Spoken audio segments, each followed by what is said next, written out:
നാലില്ല പിള്ളെ മികവുള്ള പിള്ളെ നാലാറിൽ നീരാടി ശുദ്ധം ചെയ്പിള്ളേ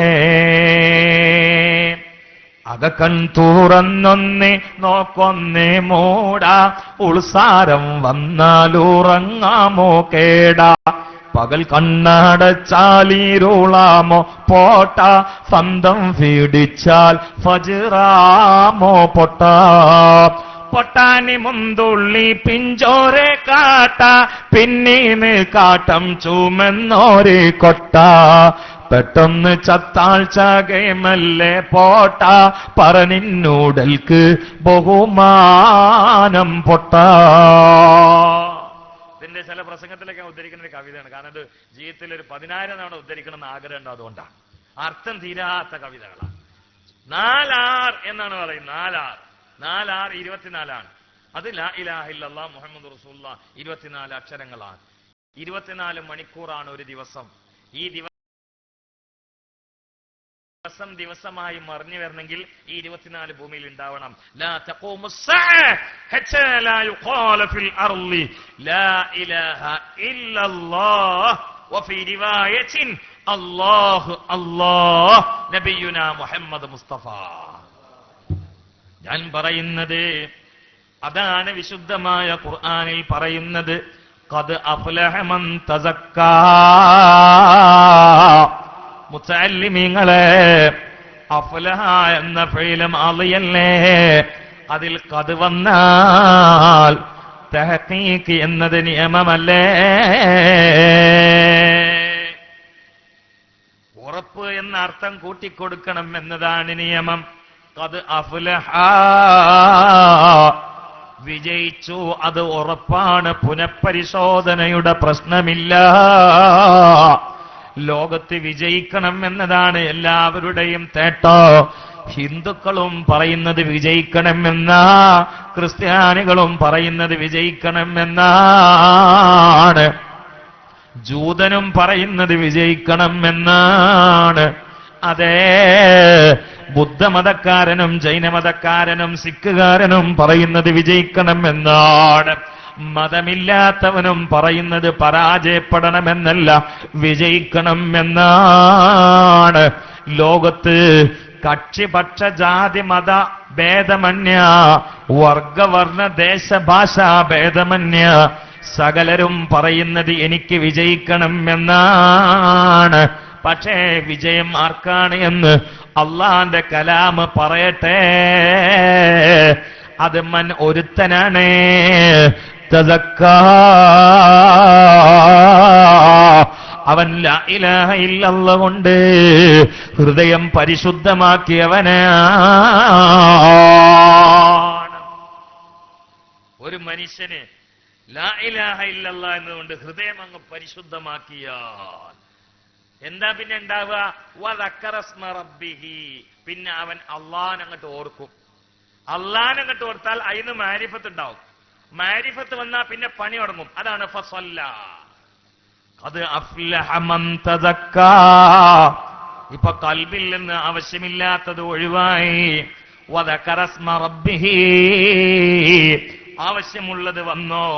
ഇനിയോ പണി തുടങ്ങി. ഫസല്ല, അത് തന്നെ ഒരു പണിയിൽ മതിയാക്കി. കാരണം ഒരു മനുഷ്യൻ അവന്റെ ജീവിതത്തിൽ അവന്റെ ശരീരം കൊണ്ട് ചെയ്യുന്ന ഏറ്റവും വലിയ അമല് നിസ്കാരമാണ്. അത് തസ്കിയത്തിന് ശേഷം മാരിഫത്ത് വന്നാൽ ആ മാരിഫത്തുള്ളവന്റെ ഏറ്റവും വലിയ ഹോബി നിസ്കാരം തന്നെ. അതല്ലേ മഹാനരായ അഷ്റഫുൽ ഖൽഖ് നബി മുഹമ്മദ് മുസ്തഫ സല്ലല്ലാഹു അലൈഹി വസല്ലം പറഞ്ഞില്ലേ, അള്ളാന്റെ ഹബീബ് പറഞ്ഞില്ലേ, ഹുബ്ബിബ ഇലയ്യ മിൻ ദുനിയാകും, നിങ്ങളുടെ ദുനിയാവിൽ നിന്ന് എനിക്ക് ഏറ്റവും ഇഷ്ടപ്പെടുത്തപ്പെട്ടത് അഹബബ്തു എന്ന് പറഞ്ഞില്ല. ഹദീസിന് അർത്ഥം വെക്കാൻ കഴിയാത്തതുകൊണ്ട്, ആയത്ത് വ്യാഖ്യാനിക്കാൻ കഴിയാത്തതുകൊണ്ട് ചില കള്ള ശൈഖന്മാർ മുരീദന്മാരെ പഴപ്പിക്കാൻ വേണ്ടി ഉപയോഗിക്കുന്ന ഹദീസുകളിൽ ഒന്നാണിത്. ചില കള്ള ശൈഖന്മാര് പെണ്ണുങ്ങളെ കയ്യോടും, പെണ്ണുങ്ങൾക്ക് ശൈഖാൻ കൊടുക്കും. പെണ്ണുങ്ങളെ കൂട്ടിപ്പിടിച്ചാണ്ട് ഫോട്ടോ എടുക്കും. അപ്പൊ അവര് പറയും, ഒരു പെണ്ണിനേറ്റുള്ള സ്വാഭാവിക സ്നേഹമെന്ന് പറയുന്നതിൽ നിന്ന് മുഹമ്മദ് നബി പോലും ഒഴിവായിട്ടില്ല. കാരണം ഹുബ്ബിബ ഇലയ്യ മിൻ ദുനിയാക്കും അത്തീബു വന്നിസാ, നിങ്ങളെ ദുനിയാവിൽ നിന്ന് എനിക്ക് അത്തറും പെണ്ണുങ്ങളൊക്കെ ഭയങ്കര ഇഷ്ടമാണ്. അപ്പൊ പെണ്ണുങ്ങളോടുള്ള സ്വാഭാവികമായ ഇഷ്ടത്തിൽ നിന്ന് സാക്ഷാൽ മുഹമ്മദ് നബിയെ വരെ പുറത്തല്ല, പിന്നെ നമുക്കെങ്ങനെ പെണ്ണിനോട് ഇഷ്ടം വരൂലേ എന്നൊരു കള്ള ശൈഖ പറഞ്ഞു. സുബ്ഹാനല്ലാഹ്. കാരണം പള്ളി ദർസിൽ ഓതി പഠിച്ചിട്ടില്ല, ഗ്രാമർ മനസ്സിലാക്കിയിട്ടില്ല, ലഫ്ള് പരിശോധിക്കാൻ കഴിയൂല, മഅറൂഫും മജ്ഹൂലും തിരിഞ്ഞിട്ടില്ല, ഇൽഹാമും മിനൽ അഈനിൽ നിന്ന് ഒരുപാട് തോന്നിവാസങ്ങളും വസ്വാസകളും ഹവാത്തിരും അറിഞ്ഞിട്ട് അതിന് മാരിഫത്ത് എന്ന് പേരിട്ടുകൊണ്ട് തെർബിയത്തിന് ഇരുന്നാൽ അതാ ഫിക്റിലൂടെ കുഫറിലെത്തുന്നതാണ്. അല്ലാഹുവേ, ഞങ്ങളെ സമൂഹത്തെ ഞങ്ങളെ നീ നന്നാക്കണേ റബ്ബേ, സകല ശർറിൽ നിന്നും കാക്കണേ അല്ലാ. ഹുബ്ബിബ എന്നാൽ അഹബബ്തു എന്നല്ല. അപ്പൊ സ്വാഭാവികമായി ഒരാളും ഒഴിവാവാത്ത രൂപത്തിൽ അള്ളാഹു കൊടുക്കുന്നൊരു ഇഷ്ടം, അത് ഒന്ന് അത്തർ വനിസാവു, എന്റെ ഭാര്യമാരോടാണ് എന്ന് മുഹമ്മദ് മുസ്തഫ. ലോകത്തെ എല്ലാ പെണ്ണുങ്ങളെയും പ്രേമിച്ചടക്കുക എന്നല്ല ഇതിന്റെ അർത്ഥം, എന്റെ ഭാര്യമാരോടാണ്. ഇനി പെണ്ണുങ്ങൾ എന്ന അർത്ഥം വെച്ചാൽ പെണ്ണുങ്ങൾക്ക് വേണ്ടി, അവകാശത്തിന് വേണ്ടി, വിമോചനത്തിന് വേണ്ടി പ്രവർത്തിക്കൽ എനിക്ക് ഏറ്റവും ഹരമുള്ള സേവനമാണ്. വജുഇലത് ഖുർറത്തു ഐനി, എന്നാൽ എന്റെ ഏറ്റവും വലിയ സന്തോഷത്തിന്റെ ആധിക്യമില്ലേ, എന്റെ കൺകുളിർമയില്ലേ, അത് അത്തറല്ല, ഭാര്യമാരല്ല, സന്താനങ്ങളല്ല, മറിച്ച് റബ്ബ് തആലയ്ക്ക് വേണ്ടി ഞാനെന്ന് തക്ബീർ കെട്ടിയിട്ട് നിസ്കാരത്തിൽ കടന്നാൽ അത് ദുനിയാവിലെ എന്റെ സ്വർഗമാണ് എന്ന് നബിയുനാ മുഹമ്മദ് മുസ്തഫ. എന്തുകൊണ്ട്? ഖൽബിൽ തസ്കിയത്ത് വന്നാൽ നിസ്കാരം അവന്റെ ജീവിതത്തിന്റെ ഹോബിയാണ്. ഇനി നമ്മളും നിസ്കാരം തമ്മിലുള്ള ബന്ധം നോക്കിട്ടോ,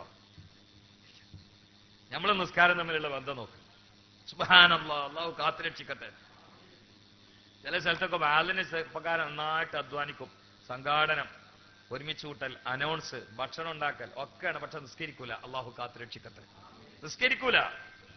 വീടെ അടുത്ത് ഒരു ദൂര സ്ഥലത്തേക്ക് പരിപാടിക്ക് പോയി സ്റ്റേഷനിൽ പോയി ഇറങ്ങി എന്നെ കൂട്ടാൻ വേണ്ടി വന്ന കാറിൽ അങ്ങനെ കയറിയപ്പോൾ ഞാൻ ഇവിടുന്ന് ഒരു ളുഹുറും അസറും കൂടി, അസറ ളുഹറിന്റെ സമയത്ത് മുന്തിച്ച് ജമ്മാക്കിയിട്ട് ട്രെയിൻ കയറിയതാണ്. അവിടെ പോയി ഇറങ്ങിയപ്പോ 7:30-8 മണിയായി.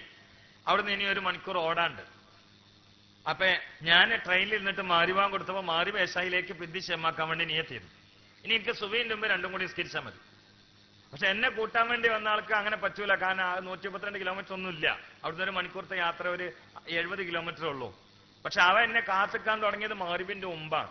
എന്നിട്ട് ഇടയ്ക്കിടയ്ക്ക് ഫോൺ ചെയ്തുകൊണ്ടിരിക്കുന്നുണ്ട്. അപ്പോ മാരിബ് നിസ്കരിക്കാൻ ഉറപ്പാണ്. ഞാൻ അവന്റെ കാറ് കയറുമ്പോ യശ വാങ്ങിക്കൊടുക്കാൻ 15 മിനിറ്റേ ഉള്ളൂ. അങ്ങോട്ട് കഴിഞ്ഞാൽ യശ വാങ്ങിക്കൊടുക്കും. അതുവരെ ഒരാൾ മാത്രമല്ല, 4 ചെറുപ്പക്കാരുണ്ട്. 4 ആളെ തലയിലും തൊപ്പിയുണ്ട്. അപ്പൊ ഞാൻ വണ്ടിയിൽ ഇരുന്നിട്ട് പറഞ്ഞു, മക്കളെ, ഞാൻ മഗ്രിബ് ഇശായിലേക്ക് പിന്തിച്ച് അമ്മാക്കാൻ വേണ്ടി കരുതിയിട്ടുണ്ട് എന്ന് പറഞ്ഞു. അപ്പോൾ പറഞ്ഞു, അത് പ്രശ്നമില്ല ഉസ്താദ്, എന്ത് കരുതിയാലും വേണ്ടിയില്ല. ഇവര് കരുതി ഞാൻ കരുതിയത് ഓലോട് പറയാൻ വേണ്ടി പറഞ്ഞാണ്. ഞാനതൊന്ന് ഓർമ്മപ്പെടുത്തിയതാണല്ലേ. നിങ്ങളെന്താ ഇപ്പൊ ഈ നിസ്കരിക്കാത്ത ഹംകൾ എന്നപ്പാ ചോദിച്ചതിന്റെ അർത്ഥം? അത് നേരിട്ടാണ്ട് ചോദിക്കണ്ടെന്ന് വെച്ചിട്ട് വളഞ്ഞു പറഞ്ഞതാണ് ഞാൻ. അല്ല, അങ്ങനെ ഒരു പറച്ചിലുണ്ടല്ലോ. അല്ല, ഞാനല്ലാതെ ഞാൻ നീയത്തേക്കുന്ന ആളാന്ന് അറിയിച്ചല്ല. അപ്പൊ എന്നോട് നിങ്ങൾ എന്ത് നീയത്തിച്ചാൽ നമുക്ക് യാതൊരു ഉപദ്രവമില്ല. അപ്പൊ ഞാൻ ഒന്നും കൂടി 2-3 മിനിറ്റ് ഇരുന്നു. എന്നിട്ട് ഞാൻ പിന്നെ തുറന്ന് ചോദിക്കേണ്ടി വന്നു, അല്ല കുട്ടികളെ, നിങ്ങൾ മാറി നിസ്കരിക്കണോന്ന് വെച്ചു. അപ്പൊ എന്നോട് 4 ആൾ ഒരുപോലെ പറഞ്ഞു, ആ ഉസ്താദിന് ബുദ്ധിമുട്ടാണ്ടാന്ന് വെച്ചിട്ട് നിസ്കരിക്കാതിരിക്കണമെന്ന്. എങ്ങനെ? അവരിപ്പോ ഇറങ്ങിയിട്ട് മാറി നിസ്കരിക്കുമ്പോ ഒരു 3-4 മിനിറ്റ് ഞാൻ ആ വണ്ടിയിൽ ഇരിക്കേണ്ടി വരുമല്ലോ. അപ്പൊ എനിക്കൊരു ബുദ്ധിമുട്ടല്ലേ, അങ്ങനെ ഒരു ബുദ്ധിമുട്ടുണ്ടാവുമെന്ന് പേടിച്ചിട്ട് ഇറങ്ങാതിരിക്കണമെന്ന് പറഞ്ഞു. അപ്പൊ ഞാൻ പറഞ്ഞു, നിങ്ങൾ മഗ്രിബ് നിസ്കരിക്കാൻ വണ്ടിയിൽ ഒറ്റക്ക് നിൽക്കുമ്പോ എനിക്ക് ബുദ്ധിമുട്ടാണെങ്കിൽ പിന്നെ അങ്ങനത്തെ എന്നെ കൊണ്ടുപോയിട്ട് വളരാൻ പറ്റൂല. പറ്റുമോ? ഒരു 4 ചെറുപ്പക്കാരുടെ മഗ്രിബ് മിസ്സാവാതെ അവർ നിസ്കരിക്കാൻ വേണ്ടി സഹകരിക്കാൻ ഒരു 5 മിനിറ്റ് വണ്ടിയിൽ ഇരുന്ന് കൊടുക്കാൻ എനിക്ക് പറ്റൂലെങ്കിൽ പിന്നെ എന്നെ വാളിന് പറ്റുമോ? നിങ്ങളുടെ അഭിപ്രായം പറ്റുമോ? ഇല്ല. അപ്പൊ എന്നെ ഇവിടെ ഇറക്കിക്കാളി ഞാൻ പോവാറ്. അങ്ങനെ തന്നെ വാളിന് പറ്റൂല. 4 കുട്ടികളെ മഗ്‌രിബ് നഷ്ടപ്പെടാന്ന് മനസ്സിലാക്കിയിട്ട് 3-4 മിനിറ്റ് വണ്ടിയിലിരുന്ന് കൊടുക്കാൻ കഴിയാത്ത തന്നെ വേല അറിയാൻ പറ്റുമോ? അങ്ങനെ ഞാൻ ആയത്തും ഹദീസൊക്കെ ഓതി പറഞ്ഞപ്പോ 4 ആൾ ഇറങ്ങിപ്പോയി. ഒരു 35 സെക്കൻഡോട് തിരിച്ചു വന്നു ചെയ്തിരിക്കണം. അത് പൊതുവേ നമ്മളൊക്കെ പരിപാടി അങ്ങനെയാണല്ലോ. അതൊക്കെ അങ്ങനെ ഓരോ ആണ്ട് കയറിയാല് നിസ്കരിക്കാതെ അങ്ങനെ നടക്കുന്നുണ്ടാവും. അപ്പൊ കൂടെ നടക്കുന്ന ആള് നിസ്കരിക്കുന്ന ആളാണെങ്കിൽ ഓൻ പറയും ഞാൻ നിസ്കരിക്കണോ? ഞാൻ നിസ്കരിച്ചില്ല. എന്നുവെച്ചേ 1 മിനിറ്റ് ഇവിടെ നിൽക്കിട്ടാരും പള്ളിന്റെ അവിടെ 1 മിനിറ്റും ആവില്ല, അപ്പോക്കിന് എത്തിയിട്ടുണ്ടാവും. അള്ളാഹു കാത്തുരക്ഷിക്കട്ടെ. മുമ്പത്തെ ഇപ്പത്തെ അവസ്ഥകൾ കണ്ടോ? മുമ്പൊക്കെ നമ്മൾ ഏതെങ്കിലും വീട്ടിൽ കയറിയിട്ട് കുട്ടികളോട് ചോദിക്കണം വാപ്പ എവിടാ? വാപ്പ അങ്ങാടി പോയതാണ്. എപ്പോഴാ വരിക? ഇപ്പൊ വരും എന്നറിയും. കാരണം അങ്ങാടി പോയ മൂപ്പര് വല്ലാതെ നിൽക്കൂല, ശൈത്താന്റെ കേന്ദ്രം അലവേൻ പോരും. നേരെ മറിച്ച് അന്ന് നമ്മൾ ചോദിക്കണ് വാപ്പ എവിടെ? വാപ്പ പള്ളി പോയതാ. എപ്പോഴാ വരിക? എപ്പോഴാ വരിക എന്നറിയില്ല. കാരണം മൂപ്പര് പള്ളി പോയ എത്തിക്കാവിന് നീറ്റിലാണ്ട് ഇരിക്കലാ. എന്നപ്പം നിങ്ങൾ ചോദിച്ചു നോക്കാണേ വാപ്പ എവിടാ? അങ്ങാടി പോയതാ. എപ്പോഴാ വരിക? എപ്പോഴാ വരിക എന്നറിയില്ല. കാരണം മൂപ്പര് പോയ വൈകുന്നേരം വരെ അവിടെ ഇരിക്കും.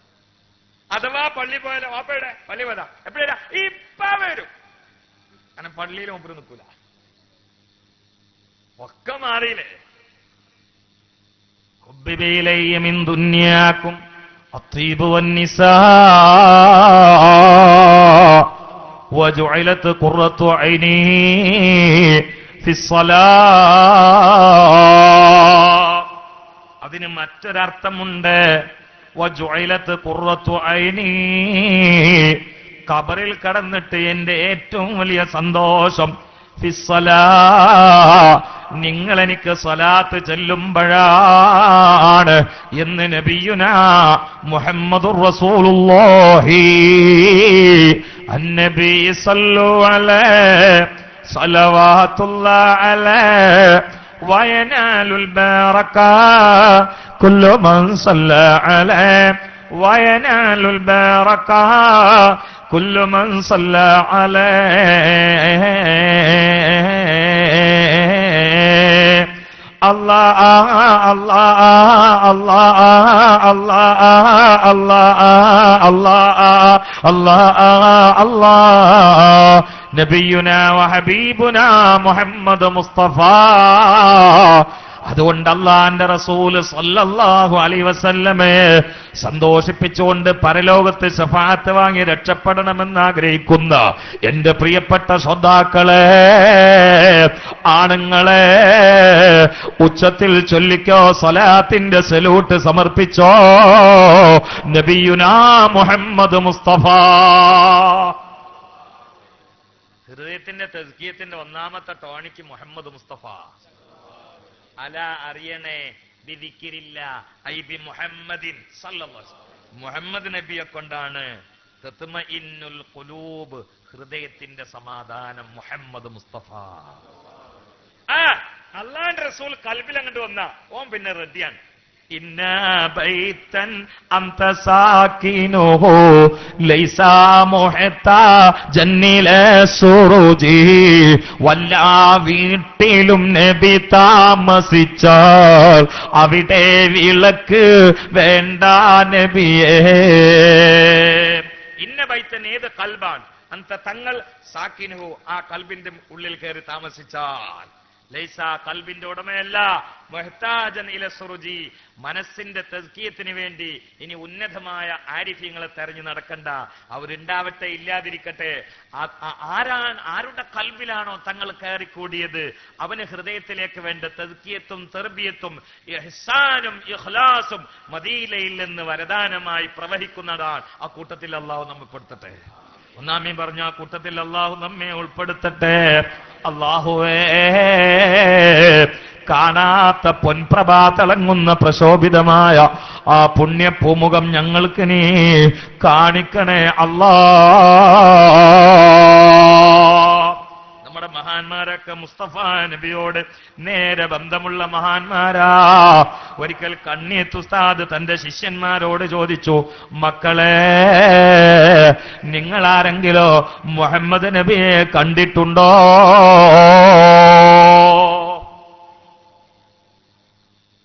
ആരും ഉണ്ടാകുന്ന ചോദിച്ചു.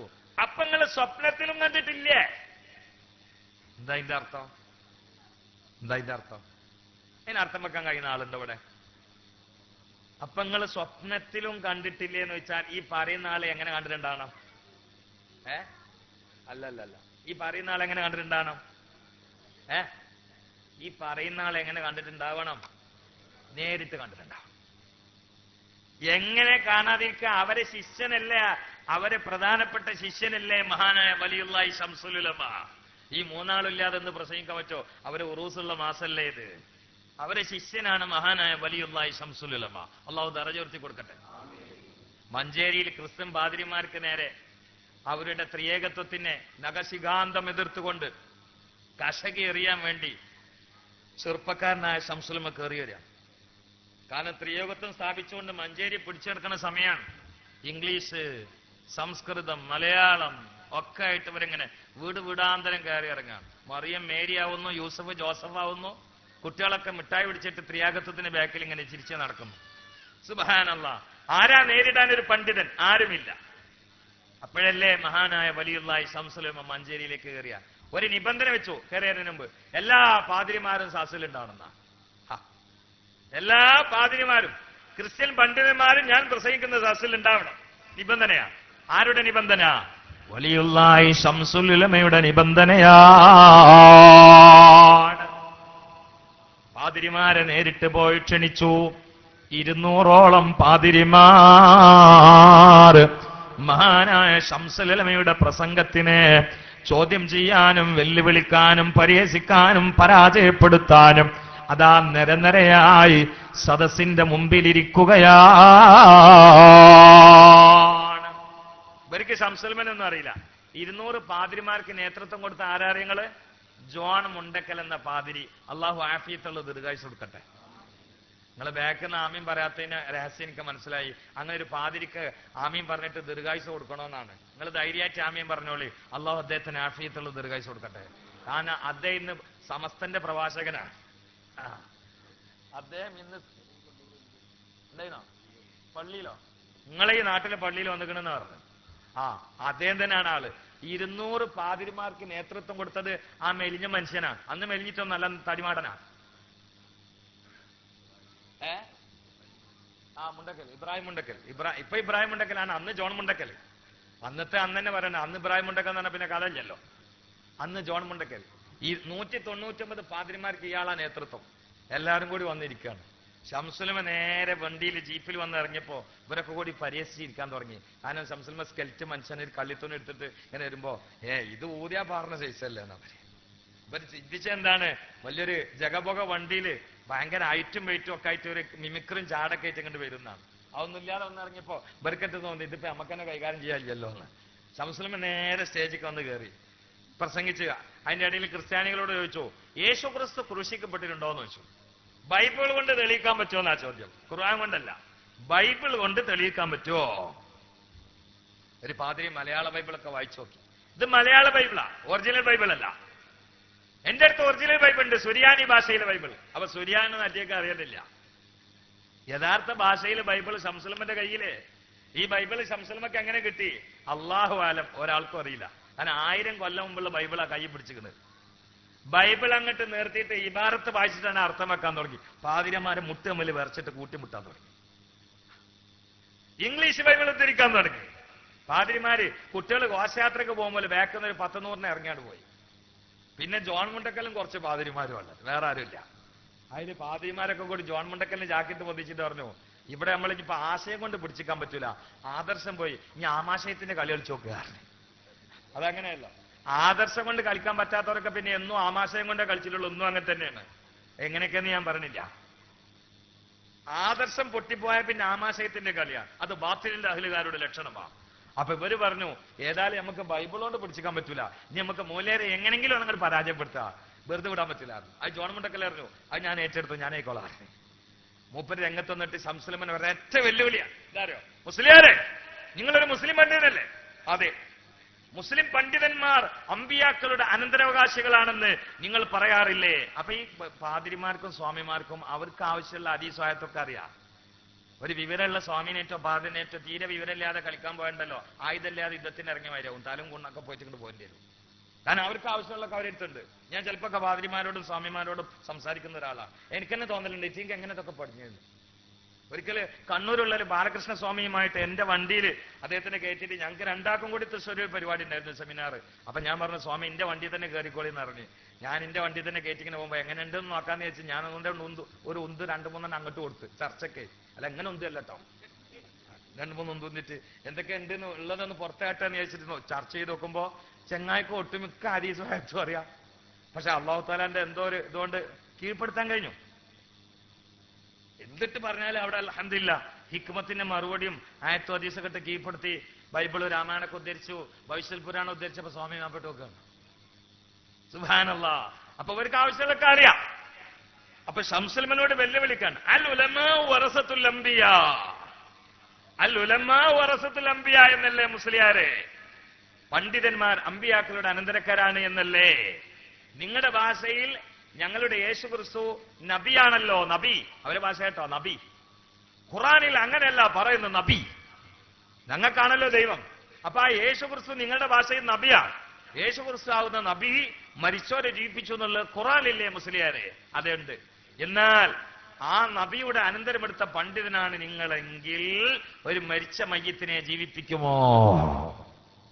ശംസുൽമനോടുള്ള വെല്ലുവിളിയാണ്. സദസ്സൊക്കെ അങ്ങോട്ട് ഞെട്ടിപ്പോയി. എന്താ പോടെ സംഭവിക്കാം? കാരണം ഇത് ലേലം വിളിക്കല്ലേ, വെല്ലുവിളിയാണ്. ലേലം വിളിക്കുകയാണെങ്കിൽ ഇപ്പൊ ഞാനും വിളിക്കലുണ്ട്. ഒരു തേങ്ങക്ക് 500 രൂപ, എന്നിട്ട് വിളിച്ചാൽ പിന്നാണ് പോലെ, പിന്നെ പൈസ കൊടുക്കൊന്നുമില്ല. ഇത് ലേലം വിളിക്കല്ല, ഇത് വെല്ലുവിളിക്കാണ്. എന്താ നിങ്ങളൊരു മുസ്ലിം പണ്ഡിതനാണെങ്കിൽ മരിച്ച ശരീരത്തെ ജീവിപ്പിക്കുമോ? കാരണം ഈസാ നബി ജീവിപ്പിച്ചിരുന്നു എന്നുള്ള ഖുർആനില്ലേ? നിങ്ങൾ ആ ഈസാ നബിയുടെ അനന്തരമെടുത്ത പണ്ഡിതനാണോ? ശംസുലും എന്ത് ചെയ്യുന്നറിയോ? മൈക്കിന്റെ അവിടെ നിന്ന് മാറി കസേരയിരുന്നു. ഈ ജോൺ മുണ്ടക്കലിന്റെ ഭാഷയിൽ തന്നെ ഒരു 10 മിനിറ്റ് തലാത്തിയിരുന്നു. എന്നിട്ട് മൈക്കിന്റെ അവിടെ നിന്നിട്ട് പറഞ്ഞു, നീ ശരീരത്തെ കൊണ്ടുവാ മോനെ. ആ ബോക്സിനെടുത്ത് ആ കുട്ടിനെ ഇരുത്തണ്ട കുട്ടെ, ആ ബോക്സിനെടുത്ത് കുട്ടിനെ ഇരുത്തണ്ട കേട്ടോ, അതിന്റെ ചെകിട് കേടുവരും.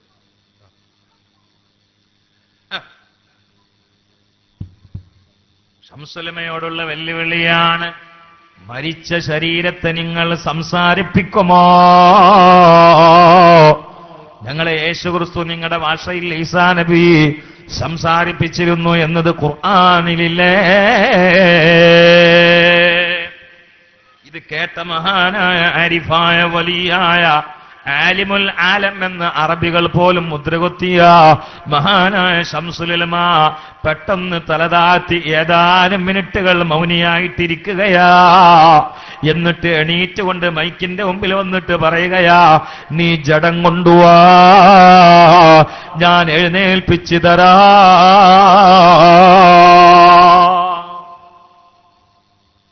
നമ്മളെ നേതാക്കൾ കറാമത്ത് ഉണ്ട് എന്ന് പറഞ്ഞവരല്ല, ഉള്ളത് കാണിച്ചു കൊടുക്കുന്ന ആൾക്കാരാ. ഉണ്ട് എന്ന് പറയാപ്പോ എല്ലാവർക്കും കഴിയും. എല്ലാവർക്കും ആ ഉണ്ട് എന്ന് പറയാ, ഉള്ളത് കാണിച്ചു കൊടുക്കാൻ ആൺകുട്ടികൾക്ക് വെച്ചോളൂ. നമ്മളെ നേതാക്കൾ ഉണ്ട് എന്ന് പറഞ്ഞവരും ഉള്ളത് കാണിച്ചു കൊടുത്തിരുന്നവരുമാണ്. ശംസുൽ ഉലമ പറഞ്ഞു, നീ കൊണ്ടുപോവാ, ജഡം കൊണ്ടുപോവാൻ ഞാൻ എഴുന്നേൽപ്പിച്ചു തരാന്ന്. സദസ്സൊക്കെ ആകെ അത്ഭുതപ്പെട്ടു. കാരണം അഥവാ ഒരു മയ്യത്തിനെ ചങ്ങായി ഉറ്റി കൊടുത്തിട്ട് ശംസുൽ ഉലമ എണീപ്പിക്കുകയാണെങ്കിൽ അതിന്റെ പേരിൽ അവിടെ കുറെ ആൾക്കാർ മയ്യത്താവൂലേ പേടിച്ചിട്ട്? അല്ല, എന്താ സംഭവിക്കാന്നൊരു പുറത്തല്ല. ഇയാളാണെങ്കിലോ, നീ ജഡം കൊണ്ടുപോകാൻ ഞാൻ എഴുന്നേൽപ്പിച്ചു തരാന്ന് ശംസുൽ ഉലമ പറഞ്ഞപ്പോ മുമ്പ് ഈ ജോൺ മുണ്ടക്കൽ പാമ്പോയ കുറവന്റെ ആരും വിളിച്ചാണ്ട് ഇങ്ങനെ നിൽക്കുകയാണ്. എവിടുന്നൊരു മയ്യത്തിട്ട? ചിലർക്കൊരു പേടിയുണ്ട്, എങ്ങനെയെങ്കിലും ചങ്ങായി ഒരു മയ്യത്ത് ഒപ്പിക്കോ. കാരണം കുറെ ആൾക്കാർ ഒപ്പുണ്ടല്ലോ. ഇത് മതത്തിന്റെ കാര്യല്ലേ, ഒന്നിനങ്ങോട്ട് കുത്തി കൊന്നാ പോരെ? ഒന്നിനോട് പറയാ, നമുക്ക് രണ്ടാക്കും നാളെ പരലോകത്ത് നിന്ന് കാണാം, ഇന്നൊന്ന് സഹകരിക്കണം, എന്നാ പിടിച്ചോ. എന്നിട്ട് ഒന്നിനെ കുത്തി കൊന്നപ്പോ മയ്യത്തായല്ലോ. അങ്ങനെ ഉണ്ടാക്കുന്നുള്ള ബേജാറ്. ആകെ ആശങ്ക മുൾമുനയിലെ ആളുകൾ. ശംസുൽ ഉലമ വെല്ലുവിളി അതിശക്തമായിട്ട് പറയാ, നീ കൊണ്ടുവാ, ഞാൻ എഴുന്നേൽപ്പിച്ചു തരാം. ജോൺ മുണ്ടക്കൽ ഇബ്രാഹിം മുണ്ടക്കൽ ആകുന്നതിന് മുമ്പ് തന്നെ 1-2 ആളുകൾ മൂപ്പരോട് ചോദിച്ചാലോ, എന്തേ മയ്യത്ത് കൊണ്ടുവരാഞ്ഞെന്ന്. അപ്പൊ ജോൺ മുണ്ടക്കൽ എന്ന പാതിരി അന്ന് തന്നെ പറഞ്ഞാലോ, ഞാൻ അഥവാ മയ്യത്ത് കൊണ്ടുപോയാൽ മുസ്ലിയാരെ എഴുന്നേൽപ്പിക്കുമെന്ന് എനിക്ക് ഉറപ്പാന്ന് പറഞ്ഞേ. എങ്ങനെ ജോൺ മുണ്ടക്കൽ ഇബ്രാഹിം മുണ്ടക്കൽ ആണതിന് മുമ്പ് തന്നെ പറയാണ്, ഞാൻ കൊണ്ടുവരായിരുന്നേ വേറെ ഒന്നല്ല, എങ്ങനെയൊക്കെ ഒപ്പിച്ച് പോകണേ കൊണ്ടുവരാ, മോർച്ചറി പോയാലെങ്കിലും കിട്ടുമല്ലോ ഇപ്പൊ ഒന്ന്. പക്ഷെ എനിക്ക് ഉറപ്പാണ്, ഞാൻ അവിടെ കൊടുന്നിട്ടാൽ മുസ്ലിയാരെ എഴുന്നേൽപ്പിച്ചിട്ട് സലാം പറഞ്ഞ് മടക്കുന്നു, എനിക്ക് ഉറപ്പാണെന്ന്. അപ്പോ കേട്ടാൾ വെച്ച് എന്തേന്ന് വെച്ച്, ഞാൻ വെല്ലുവിളിച്ചിട്ട് മുസ്ലിയാർ കസേരയിൽ ഇരിക്കുമ്പോ മുസ്ലിയാരുടെ മുഖത്ത് ഭയങ്കര പ്രകാശം ഞാൻ കണ്ടു. അത് വെച്ചിട്ട് എനിക്ക് മനസ്സിലായി മുസ്ലിയാർ കൊണ്ടുവരുന്നു. ജോൺ മുണ്ടക്കൽ ഇസ്ലാമിലേക്ക് വരാൻ കാരണം അതാണ്. അയാൾ 63 കുടുംബത്തെ ക്രിസ്ത്യാനികളാക്കിയതാണ്. 63 കുടുംബത്തെ പ്രസംഗിച്ചിട്ട് ഇസ്ലാമിൽ നിന്ന് ക്രിസ്തുമതത്തിലേക്ക് കൊണ്ടുപോയ ജോൺ മുണ്ടക്കല് ആ 63 എണ്ണത്തിന് തിരിച്ചും കണ്ടനെ കൊടുത്തു. ഇസ്ലാമിലേക്ക് വന്നതിന് ശേഷം ശംസുലും പറഞ്ഞു 63 എണ്ണത്തിന് അങ്ങോട്ട് കൊണ്ടുപോയിട്ടുണ്ടല്ലോ, ഓലൊക്കെ കണ്ടനെ കൊണ്ടുവരാറ്, അത് ഞാൻ കൊടുത്തോളാം. ചിന്തിക്കണേ. ഇനി കേട്ടോളോ, ശംസുലമയോട് ആരോ ചോദിച്ചത്രേ, അല്ല ശൈഖുന, ആ പാതിരി എങ്ങാനും ഒരു മയ്യത്തിനെ കൊണ്ടുവന്നാൽ ശൈഖുന എന്താണ് ചെയ്യുക? ആ സമയത്ത് ശംസുലുലമ പറഞ്ഞത്രേ, ആ പാതിരിയടാ എന്നെ വെല്ലുവിളിച്ചപ്പോ എന്താണ് ചെയ്യേണ്ടത് എന്നറിയാതെ ഞാൻ ചിന്തിച്ചപ്പോ മഹാനരായ അഷ്റഫുൽ ഖൽഖ് നബി മുഹമ്മദ് മുസ്തഫ സല്ലല്ലാഹു അലൈഹി വസല്ലം വന്നിട്ട് എന്നോട് പറഞ്ഞു, നിങ്ങൾ വെല്ലുവിളി സ്വീകരിച്ചോ, ഞാൻ സഹായിക്കാം. النبي حاضرون يعلموا علم اليقين أن رب العالمين فرض صلى عليه أن رب العالمين فرض صلى عليه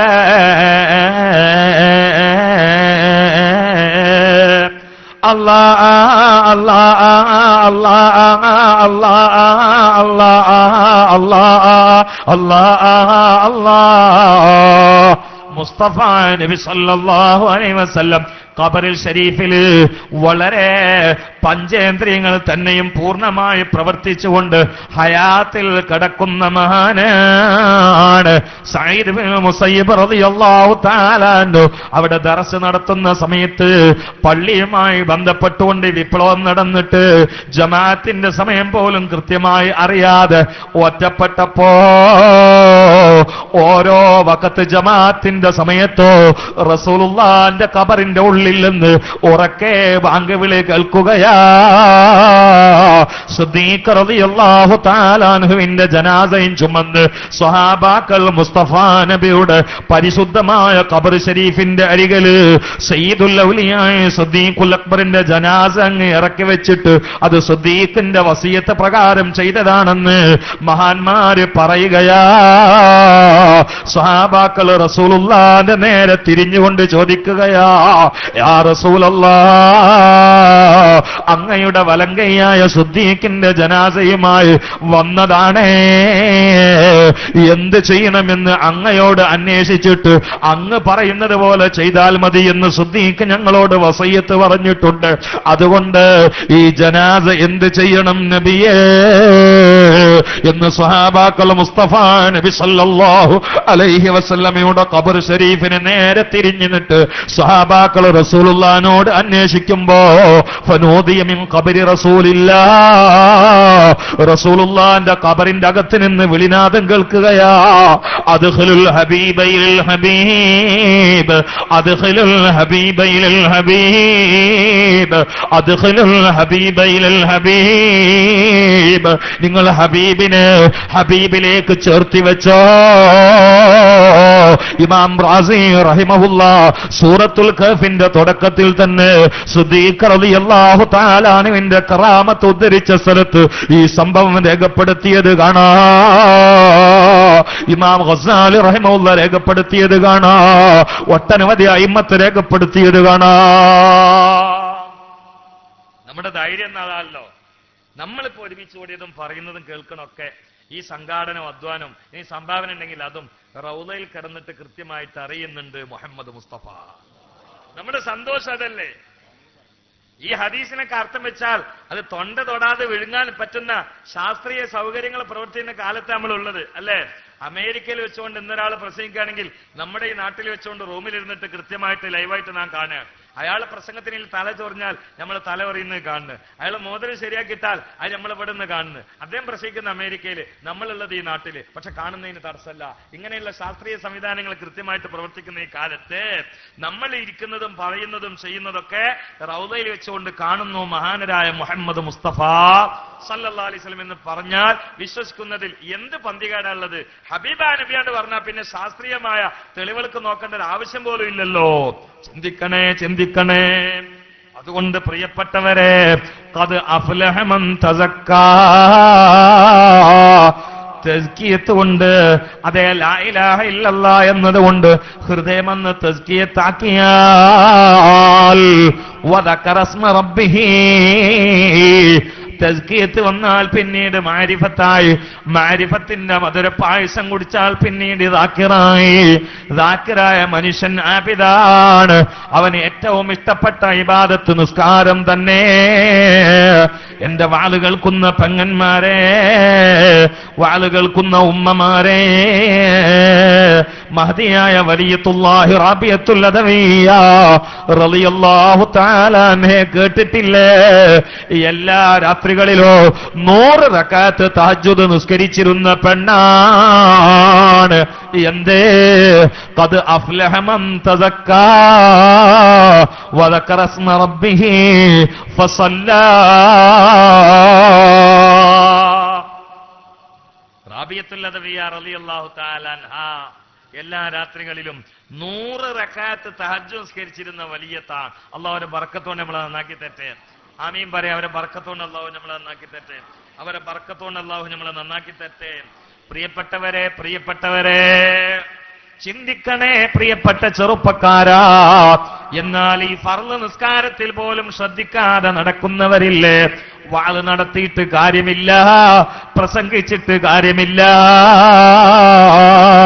കാരണോ, നിസ്കാരം മിഅ്റാജിന്റെ രാത്രിയിൽ മുസ്തഫ നബിയുടെ കയ്യിൽ സമ്മാനമായി ഏൽപ്പിച്ചതാണ്. സക്കാത്ത് ജിബ്രീൽ അലൈഹിസ്സലാം മുഖേന ഇങ്ങോട്ട് കൊടുത്തയച്ചതാണ്. നോമ്പ് ജിബ്രീൽ അലൈഹിസ്സലാം മുഖേന ഇങ്ങോട്ട് കൊടുത്തയച്ചതാണ്. ഹജ്ജും ഉംറയും ജിബ്രീൽ അലൈഹിസ്സലാം മുഖേന ഇങ്ങോട്ട് കൊടുത്തയച്ചതാണ്. നിസ്കാരം കൊടുക്കാൻ ഉദ്ദേശിച്ചപ്പോൾ ജിബ്രീൽ ഇസ്ലാം മുഖേന അല്ലാഹ് അവനിലേക്ക് ഹബീബിനെ കൂട്ടിക്കൊണ്ടു പോവുകയാ. അങ്ങനെ മിഅ്റാജിന്റെ രാത്രിയില് അത്യാദരവ് പൂർവ്വം അല്ലാഹുവിന്റെ ഹബീബിന് പടച്ച തമ്പുരാൻ മിഅ്റാജിന്റെ സമ്മാനമായി നൽകിയ നിസ്കാരമില്ലേ, അത് ഒഴിവാക്കുന്നവന് ഒരു മൃഗത്തിന്റെ വിലയില്ല. നാളെ മഹ്ശർ വൻസഭയിലതാ പട്ടികളും നായക്കളും അൽഹംദുലില്ലാ എന്ന് ചൊല്ലുന്നു. അല്ലാഹു സുബ്ഹാനഹു വ തആല എന്തിനാണ് പട്ടികളും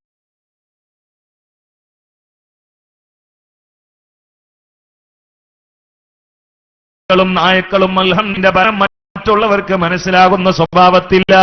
അതുകൊണ്ട് മലക്കുകളോട് അന്വേഷിക്കുകയാ. മലക്കുകൾ മഹ്ശർ വൻസഭയിൽ വെച്ചുകൊണ്ട് നായക്കളും പട്ടികളും അൽഹംദുലില്ലാ എന്ന് ചൊല്ലുമ്പോ എന്തിനാണ് ചൊല്ലുന്നത് എന്ന് അന്വേഷിക്കുന്ന സമയത്ത് നായക്കളും പട്ടികളും പറയുന്നു, ഞങ്ങൾ നായക്കളായാലെന്താ, പട്ടികളായാലെന്താ, ഞങ്ങളെ പന്നികളാക്കിയില്ലല്ലോ. ആ സമയത്ത് പന്നികളും അൽഹംദുലില്ലാ എന്ന് ചൊല്ലുകയാ. അല്ലാഹു പന്നികളോട് എന്തിനാണ് അൽഹംദുലില്ലാ എന്ന് ചൊല്ലുന്നത് എന്ന് അന്വേഷിക്കുമ്പോ അതാ വാല് നീണ്ട 4 കാലുള്ള, തൊട്ടാൽ 7 പ്രാവശ്യം കഴുകണമെന്ന കട്ടായ മസാലയുള്ള, കണ്ടാൽ അറുപ്പുളവാകുന്ന വെറുപ്പുളവാകുന്ന, തമിഴ്നാട്ടിലൊക്കെ പോയാൽ അതാ സുപരിചിതമായി കാണുന്ന, സാർവത്രികമായി സഞ്ചരിക്കുന്ന, എവിടെയും കണ്ടുമുട്ടുന്ന പന്നികളില്ലേ, കാണുമ്പോൾ തന്നെ വൃത്തികേട് തോന്നുന്ന പന്നികളില്ലേ, ആ പന്നികൾ അൽഹംദുലില്ലാ എന്ന് ചൊല്ലുമ്പോ എന്തിനാ പന്നികൾ അൽഹംദുലില്ലാ എന്ന് ചൊല്ലുന്നത് എന്ന് മലക്കുകൾ വഴി അല്ലാഹു അന്വേഷിക്കുമ്പോ പന്നികളതാ മലക്കുകളോട് മറുപടി പറയുകയാ, ഞങ്ങളെ പന്നികളായി സൃഷ്ടിച്ചാൽ എന്താ, മനുഷ്യരായി സൃഷ്ടിച്ചിട്ട് നിസ്കരിക്കാത്ത വിഭാഗത്തിൽ പെട്ടില്ലല്ലോ. നിസ്കരിക്കാത്തത് കൊണ്ട് ഒരു ചാൺ മുകളിൽ ജ്വലിച്ചുകൊണ്ടിരിക്കുന്ന സൂര്യന്റെ നേരെ ചുവട്ടിലായി തലച്ചോറ് ഉരുകി ഒലിക്കുന്ന നിസ്കരിക്കാത്ത താരിഖ് സലാത്തിന്റെ കൂട്ടത്തില് ഞങ്ങളെ പടച്ചവന് പെടുത്തിയില്ലല്ലോ. പന്നികളായാലെന്താ, നായക്കളായാലെന്താ, പട്ടികളായാലെന്താ, കൊരങ്ങുകളായാലെന്താ, കരടികളായാലെന്താ, പുലികളായാലെന്താ, ആനകളായാലെന്താ, പാമ്പുകളായാലെന്താ, തവളകളായാലെന്താ. കാരണം ഇവർക്കൊന്നും പരലോകത്തില്ല. കുനി തുറാബ എന്നങ്ങ് കേട്ടാൽ മണ്ണായി പോകുന്നതാണ്. എന്നാൽ മനുഷ്യനായി നിസ്കരിക്കാതെ വന്നാലോ മണ്ണായി പോകൂല. അള്ളാഹു കാത്തുരക്ഷിക്കട്ടെ. ഇത് ഞാൻ ഊന്നി പറയാൻ കാരണം ഇന്ന് നിസ്കാരം ഒഴിവാക്കുന്നതിന് യാതൊരു അഡ്രസ്സും ഇല്ലാത്ത കാലാണ്. നിസ്കരിക്കുന്ന ഉമ്മയാ, നിസ്കരിക്കുന്ന വാപ്പയാ, പക്ഷെ ഒരു പെരുന്നാൾ വന്നാൽ നിസ്കാരമില്ല. നിസ്കരിക്കുന്ന ചെറുപ്പക്കാരനാ, നിസ്കരിക്കുന്ന ചെറുപ്പക്കാരിയാ, പക്ഷെ കല്യാണത്തിന് നിസ്കാരമില്ല. അല്ലെങ്കിലും കല്യാണം ഇപ്പൊ ഓഡിറ്റോറിയത്തിലല്ലോ. ഏതെങ്കിലും ആളുകൾ ഓഡിറ്റോറിയം തീരുമാനിക്കുമ്പോൾ ആളുകൾക്ക് ഒതു കൊടുക്കാൻ സൗകര്യം ഉണ്ടെന്ന് എനിക്കലുണ്ടോ? ഇല്ല. മുണുങ്ങാൻ വിശാലമുള്ള സ്ഥലം ഉണ്ടോ നോക്കൂ. ഈ വരുന്ന ആളുകൾക്കൊക്കെ ഒതു കൊടുക്കാൻ സൗകര്യം ഉണ്ടോ എന്ന് ഒരാൾ നോക്കലില്ല. നിസ്കരിക്കാൻ സൗകര്യം പിന്നല്ലേ, ഒതു കൊടുക്കാൻ സൗകര്യം അത് നോക്കൂല. കാരണം അതൊന്നും വിഷയമല്ല. ഞമ്മക്കിവിടെ മുണുങ്ങണം, വേറെ നടക്കണം, ഏമ്പക്കം വിടണം, സമയ കൊട്ടണം, പിന്നെ പിറ്റേന്ന് പുതിയ ലോഡ് കയറ്റണം, കുറച്ച് കഴിഞ്ഞാൽ അറ്റാ കുടിച്ചാണ് പോകും വേണം. അതന്നെ നിസ്കാരം ഒരു ബോധമില്ല. നിങ്ങളറിയോ, തേൻ മുസ്ലിയർ എന്നിട്ടൊരു മഹാൻ ഉണ്ടായിരുന്നു, ബഹുമാനപ്പെട്ട ബഹാവുദ്ദീൻ ഉസ്താദിന്റെ ഒക്കെ വല്യപ്പയായിരുന്നു തേൻ മുസ്ലിയർ. അള്ളാഹ് അവർക്ക് ദർജ ഉയർത്തി കൊടുക്കട്ടെ. അവര് വന്നാൽ എല്ലാരും കൂടി കൂടിയിരുന്നിട്ട് ഒറ്റ തളികയിൽ ഇരുന്നിട്ട് ഭക്ഷണം കഴിക്കാം. ഒറ്റ വലിയ തളിക, അതിൽ ഭക്ഷണം കൊട്ടിയിട്ട് നാനാ ഭാഗത്ത് ഇരുന്നിട്ട് എല്ലാരും കൂടി കഴിക്കാം. അതിന്ന് മലപ്പുറം ജില്ലയിൽ ചെയ്യുന്ന ഒരാൾ ബഹുമാനപ്പെട്ട ശൈഖുന അത്തിബത്ത് ഉസ്താദാണ്. വേറെ ആളുകളില്ല എന്നല്ല, ഞാൻ കണ്ടിട്ടില്ല. ഉണ്ടാവാം. അള്ളാഹു താല ഉസ്താദിന് ആഫിയത്തുള്ള ദീർഘായുസ്സ് കൊടുക്കട്ടെ. അത് തേമുസ്ലിയർ ചെയ്തിരുന്നു. തേമുസ്ലിയർ അങ്ങനെ ഒരുപാട് കാര്യങ്ങൾ നടപ്പിലാക്കിയിട്ടുണ്ട്. തേമുസ്ലിയരെ കാലത്ത് പോലീസുകാരൊക്കെ ട്രൗസർ ഇട്ടിട്ടേന്നു. തേമുസ്ലിയരെ അടിച്ചിട്ടാണ് പാൻറ് ഇടാൻ തുടങ്ങിയതാണ്. ട്രൗസർ ഇട്ടിട്ടേന്നു. ഇത് കണ്ട അപ്പം ചോറിലിട്ടടിക്കും, അവരത്തെ മറക്കടാറിഞ്ഞാണ്. അവിടെ SI ആണ്, പോലീസാണിട്ട് കാര്യമില്ല. അടി കണ്ട് പാർസൽ വരും. അതന്നെ. അപ്പൊ ചില പരിചയമില്ലാത്ത പോലീസുകാർ ഇങ്ങോട്ടും അടിക്കും. എന്നാലും തേമുസ്ലിയരെ ഇറങ്ങിക്കൂല, കൊടുക്കും. അവരത്ത് മറക്കാനല്ല എന്നോട് പറഞ്ഞേ. അപ്പൊ തേമുസ്ലിയരെ കാലശേഷം ഈ അടി കിട്ടിയിട്ടാണ് പിന്നെ പോലീസുകാർ പാൻറ് ഇടാൻ തുടങ്ങിയെന്നൊക്കെ ചില ആളുകൾ പറഞ്ഞു കേട്ടിട്ടുണ്ട്. ഏത് അങ്ങനെയുള്ള ആളായി ആ തേമുസ്ലിയർ ഒരു സ്ഥലത്ത് വന്നിട്ട് ഭക്ഷണം കഴിക്കുന്നതിന് മുമ്പ് പറയും, പിന്നെ എല്ലാരും കണ്ട് ചേർന്നിരുന്നോളി, നിസ്കരിക്കാത്തവരാണ് മാറിപ്പോയി എന്നറിയും.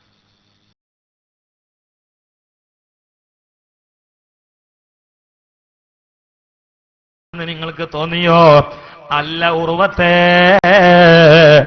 എന്റെ കയ്യിലങ്ങ് ഭരണം കിട്ടിയപ്പോ, ഞാൻ മദീനയിലെ അമീറായപ്പോ, എന്റെ പേരും ചൂരും നാടൊട്ടുക്കും അങ്ങ് വ്യാപിച്ചപ്പോ, പല നാടുകളുടെയും രാഷ്ട്രങ്ങളിലെയും നേതാക്കളും ഭരണാധികാരികളും എനിക്ക് അഭിനന്ദനം നൽകാൻ, പിന്തുണ നൽകാൻ വീട്ടിൽ വന്നിരുന്നു ഉറുവത്തെ. ഞാൻ അമീറായപ്പോഴേ പുറത്തുനിന്ന് പല ആൾക്കാരും എന്നെ ഒന്ന് അഭിനന്ദിക്കാനും ആശീർവദിക്കാനും എന്നെ ഒന്ന് പിന്തുണക്കാനൊക്കെ വന്നിരുന്നു ഉറുവത്തെ. അവരൊക്കെ കൂടിയാണ് പാപ്പ എനിക്ക് തോന്നി ഞാൻ തരക്കടില്ല എന്ന്. എന്റെ കൽബക്ക് ഞാൻ തരക്കടില്ല എന്നിങ്ങനെ തോന്നിപ്പോയി. അതൊന്ന് കൽബ് നിറങ്ങാൻ ഈ പണി ചെയ്യല്ലാതെ വേറെ മാർഗമൊന്നുമില്ല. അതുകൊണ്ടാണ് മാറി ബർഗാണോ മനസ്സ് പാകപ്പെടുത്താൻ മഹാന്മാർ ചെയ്യുന്ന പണിയുണ്ടെങ്കിൽ, മനസ്സ് പാകപ്പെടുത്താൻ മഹാന്മാർ ചെയ്യുന്ന പണിയുണ്ടെങ്കിൽ മാറി നമ്മൾ പാണ്ട് ഇറങ്ങിയിട്ട് 2-3 നാൾ കയ്യൊത്തിയാല് തരക്കടില്ല. മുത്തുമ്മ എന്താ തോന്നണ്ടാരോ, നിങ്ങളെ മൂക്കെട്ടിട്ട് എന്റെ കൈ എന്നാണെന്ന് ഞാൻ തോന്നണ്ടേ, അല്ലാതെ എന്റെ കൈയിട്ടിട്ട് നിങ്ങൾ മൂക്ക് എന്നാവൂല. എന്നാ മറ്റവന്റെ കൈ എന്നാക്കാൻ വേണ്ടി നിങ്ങൾ മൂക്ക് തട്ടിക്കും വേണ്ട. നിങ്ങൾ മൂക്കെട്ടിക്കുമ്പോ നിങ്ങൾ മൂക്കെന്നാണ് നിങ്ങൾ നിയത്ത് ചെയ്യുക. ഏതെങ്കിലും ആളെ കൈമ മൂക്കൊണ്ടാൽ ഓല നിയത്തേണ്ട ആ മൂക്കെട്ടിന്റെ കൈ എന്നാണെന്നാ. കൽബ് ശുദ്ധിയായാൽ നമ്മൾ ചെറുതായി കാണും. ആ കൂട്ടത്തിൽ അള്ളാഹു പെടുത്തട്ടെ. മഹാനായ ഇമാം ഗസാലി അള്ളാഹു പറയാണ്, നീ പ്രായമുള്ള ആളാണോ, എന്നാ ചെറിയ ആളുകളെ കാണുമ്പോൾ എനിക്ക് തോന്നണം ഓനിപ്പോ ചെറിയ പ്രായമുള്ള ചെറുപ്പക്കാരനാണ്, ഞാൻ പ്രായം കൂടിയ ഒരാളാണ്, ഇത്രേ ദീർഘമായ പ്രായം അള്ളാഹു എനിക്ക് എന്നിട്ട് ഞാൻ ഒരുപാട് തെറ്റുകൾ ചെയ്തിട്ടുണ്ട്, അത്രമാത്രം തെറ്റോൻ ചെയ്തിട്ടുണ്ടാവില്ല എന്ന് ഒരു ചെറുപ്പക്കാരനെ കാണുമ്പോൾ പ്രായമുള്ള മനുഷ്യന് തോന്നിയാൽ പിന്നെ അവിടെ ശത്രുതയില്ല, അസൂയല്ല, അഹങ്കാരമില്ല. എന്നാ അതേ സമയത്ത് ഒരു ചെറുപ്പക്കാരന് പ്രായമുള്ള ആളെ കണ്ടാലോ, ഓ എനിക്ക് ചെറിയ പ്രായമായിട്ടുള്ളൂ, എനിക്ക് ഒരുപാട് പ്രായമായല്ലോ, ഈ ചെറിയ പ്രായത്തിനുള്ളിൽ ചെറിയ അമലുകളൊക്കെ ഞാൻ ചെയ്തിട്ടുള്ളൂ, അയാൾ ഒരുപാട് പ്രായത്തിനാണെങ്കിൽ മുടിയും താടിയൊക്കെ നേർച്ചയില് കുറെ നല്ല കാര്യം ചെയ്തിട്ടുണ്ട്, അപ്പൊ എന്നെക്കാളും നല്ലത് ആ പ്രായം കൂടി ആളാണെന്ന് ചെറുപ്പക്കാർക്ക് അങ്ങോട്ടും തോന്നുക. ശരിക്കണം. നിങ്ങളൊരു ജാഹിലാണോ? എന്നാ ആലിമിനെ കണ്ടാൽ വലിയ ബഹുമാനം വേണം. കാരണം അവർക്ക് അള്ളാഹു ഇൽമു കൊടുത്ത് അമല് ചെയ്തു, അവർ വലിയ ആളുകൾ. എന്നാൽ അതേ സമയത്ത് ഇമാം ഗസാലി റളിയല്ലാഹു അൻഹു പറയുകയാണ്, നിങ്ങളൊരു ആലിമാണോ? ജാഹിലിനെ കാണുമ്പോ തരം താഴ്ത്തല്ല. എനിക്ക് അള്ളാഹു ഇൽമു തന്നിട്ട് അർഹമായ അമല് ഞാൻ ചെയ്തില്ല. എന്നാൽ ഖദ്മത്തെന്ന നിലയിൽ ചെയ്യുന്ന പലതോ അത് ശമ്പളത്തിനായി പോയി, പ്രഭാഷണങ്ങൾ കട്ടിയുള്ള കവറുകൾക്കായി പോയി. നേരെ മറിച്ച് ആ മനുഷ്യന് അല്ലാഹു ഇൽമു കൊടുത്തില്ല, അതുകൊണ്ട് അവൻ അതിന് ഉത്തരവാദിയും ആയില്ല. ഇൽമ തന്ന ഞാൻ ആ ഇൽമിനെ യഥാവിധി ഉപയോഗിക്കേണ്ട വിധം ഉപയോഗിക്കാത്തത് കൊണ്ട് ഞാനൊരു കുറ്റക്കാരനാണ് എന്ന് ആലിമിനെ അവിടെ കാണുമ്പോൾ അങ്ങോട്ട് തോന്നാം. ഇനിയൊരു മുസ്ലിമാണോ? കാഫറിനെ കാണുമ്പോ തോന്നണം തരം താഴ്ത്തരുത്. കാഫറിനെ കാണുമ്പോ തോന്നണം അള്ളാഹു എനിക്കിന്ന് ഈമാൻ തന്നു. അള്ളാഹു മുക്കല്ലിബുൽ ഖുലൂബാണ്. ഈമാൻ അള്ളാഹു ആ കൽബിക്ക് ഫിറ്റ് ചെയ്തിട്ട് ആ കൽബിലുള്ള കുഫ്രിയത്ത് നാളെ ഇങ്ങോട്ട് ഫിറ്റ് ചെയ്താൽ എന്റെ അവസ്ഥ എന്തായിരിക്കും? സാധ്യത ഉണ്ടല്ലോ. അതുകൊണ്ടല്ലോ ഒരാളെ പേരിലും ലാനത്തുള്ളാഹി അലൈഹിന്ന് എല്ലരുത് എന്നാണ്. ഇബ്ലീസിന്റെ പേരിൽ പോലും ലാനത്ത് അല്ലെങ്കിൽ സുന്നത്തില്ല എന്നാണ്. ഞാൻ ഇപ്പൊ ഇബ്ലീസിനാണ് പറഞ്ഞു, നിങ്ങളെ ലാനത്തുള്ളാഹി അലൈഹിന്ന് ചെല്ലിയാ കൂലിയിട്ടൂല, ശിക്ഷയും കിട്ടൂല. ചെല്ലണ്ടെന്നല്ലോ, ഞാൻ തെറ്റിദ്ധരിക്കരുത്. ഞാൻ ഇബ്ലീസിന്റെ പേര് ചൊല്ലി നിങ്ങൾ ആരും, ഞാൻ ഏതെങ്കിലും സ്ഥലത്ത് ഞാൻ ഇബ്ലീസിന്റെ പേര് വരുമ്പോ ലാനത്തല്ലിന്ന് ഞാൻ പറഞ്ഞു, നിങ്ങൾ കേൾക്കണം? കേൾക്കൂല. എന്നാ റസൂലുള്ളാഹിന്റെ പേര് ഞാൻ പറയുമ്പോ സലാത്തല്ലിന്ന് ഞാൻ പറയലുണ്ട്. കാരണം അത് മത്ലൂബാണ്. ലാനത്ത് മത്ലൂബല്ല. ചെല്ലാതിരിക്ക, രണ്ടും ചെയ്യാം. ചിന്തിക്ക. ഇബ്ലീസ് ആരാ? ഇബ്ലീസ് ഏതായാലും ആഖിറത്തിൽ കാഫറായിട്ട് നരകത്തിലാന്ന് ഉറപ്പാണ്. അതുവരെ ലാനത്തെല്ലാം പറ്റൂലെങ്കിൽ പിന്നെ ഏതെങ്കിലും കാഫറിന്റെ പേര് മോഡിന്റെ പേരിൽ ലാനത്തെല്ലാം പാടില്ല, പറ്റൂല. കാരണം അയാളെ നാളത്തെ അവസ്ഥ എന്താണെന്ന് നമുക്ക് പറയാൻ പറ്റൂല. നമ്മളെ നാളത്തെ അവസ്ഥ എന്താണെന്ന് നമുക്ക് പറയാൻ പറ്റൂല. അള്ളാഹു നമ്മൾ ആക്കബത്ത് നന്നായിട്ട് മരിപ്പിക്കട്ടെ. ഒന്നാമേ പറയാം, ആക്കബത്ത് നന്നായിട്ട് മരിപ്പിക്കട്ടെ. ചിന്തിക്കണേ, ചിന്തിക്കണേ, ചിന്തിക്കണേ. മഹാനായ അമീറുൽ മുഅ്മിനീൻ ഉമർ ഇബ്നുൽ ഖത്താബ് കൽബൊന്ന് പാകപ്പെടുത്താൻ ചെയ്യുന്ന പണി കണ്ടോ? ആ ഉർവത്ത് ഇബ്നു സുബൈറാൻ റളിയല്ലാഹു അൻഹു കാലിന് മുറിയൊന്നു. അന്നത്തെ വിശുദ്ധരൻ പറഞ്ഞു കാലിന്റെ മുട്ടിന്റെ ചേട്ടന്റെ അവിടുന്ന് കട്ട് ചെയ്യണമെന്നാണ്. നമ്മളാണ് എന്താ ചിന്തിക്കുക? ദിക്റലീറ്റും ജമാഅത്ത് പങ്കെടുത്തിട്ടും ഖിറാഅത്ത് ഓതിയിട്ടൊന്നും കാര്യമില്ലാതെ സൊക്കർ വന്നോന്ന് ചിന്തിക്കും അല്ലേ? ഒരു മജ്‌ലിസിനോട് പോയിട്ട് പിറ്റേന്ന് കഫക്കെട്ട് വരുമ്പോഴേക്ക് ഒരു ബർക്കത്തില്ലാത്ത ജീവിതം, തവക്കുലില്ലാത്ത മനുഷ്യന്മാർ അള്ളാഹു കാത്തുരക്ഷിക്കട്ടെ. അള്ളാഹു കാത്തുരക്ഷിക്കട്ടെ. അള്ളാഹുവിന്റെ ഏത് തീരുമാനത്തിലുമുള്ള ഹിക്മത്തൊന്ന് പഠിച്ചാൽ സുബ്ഹാനല്ലാഹ്.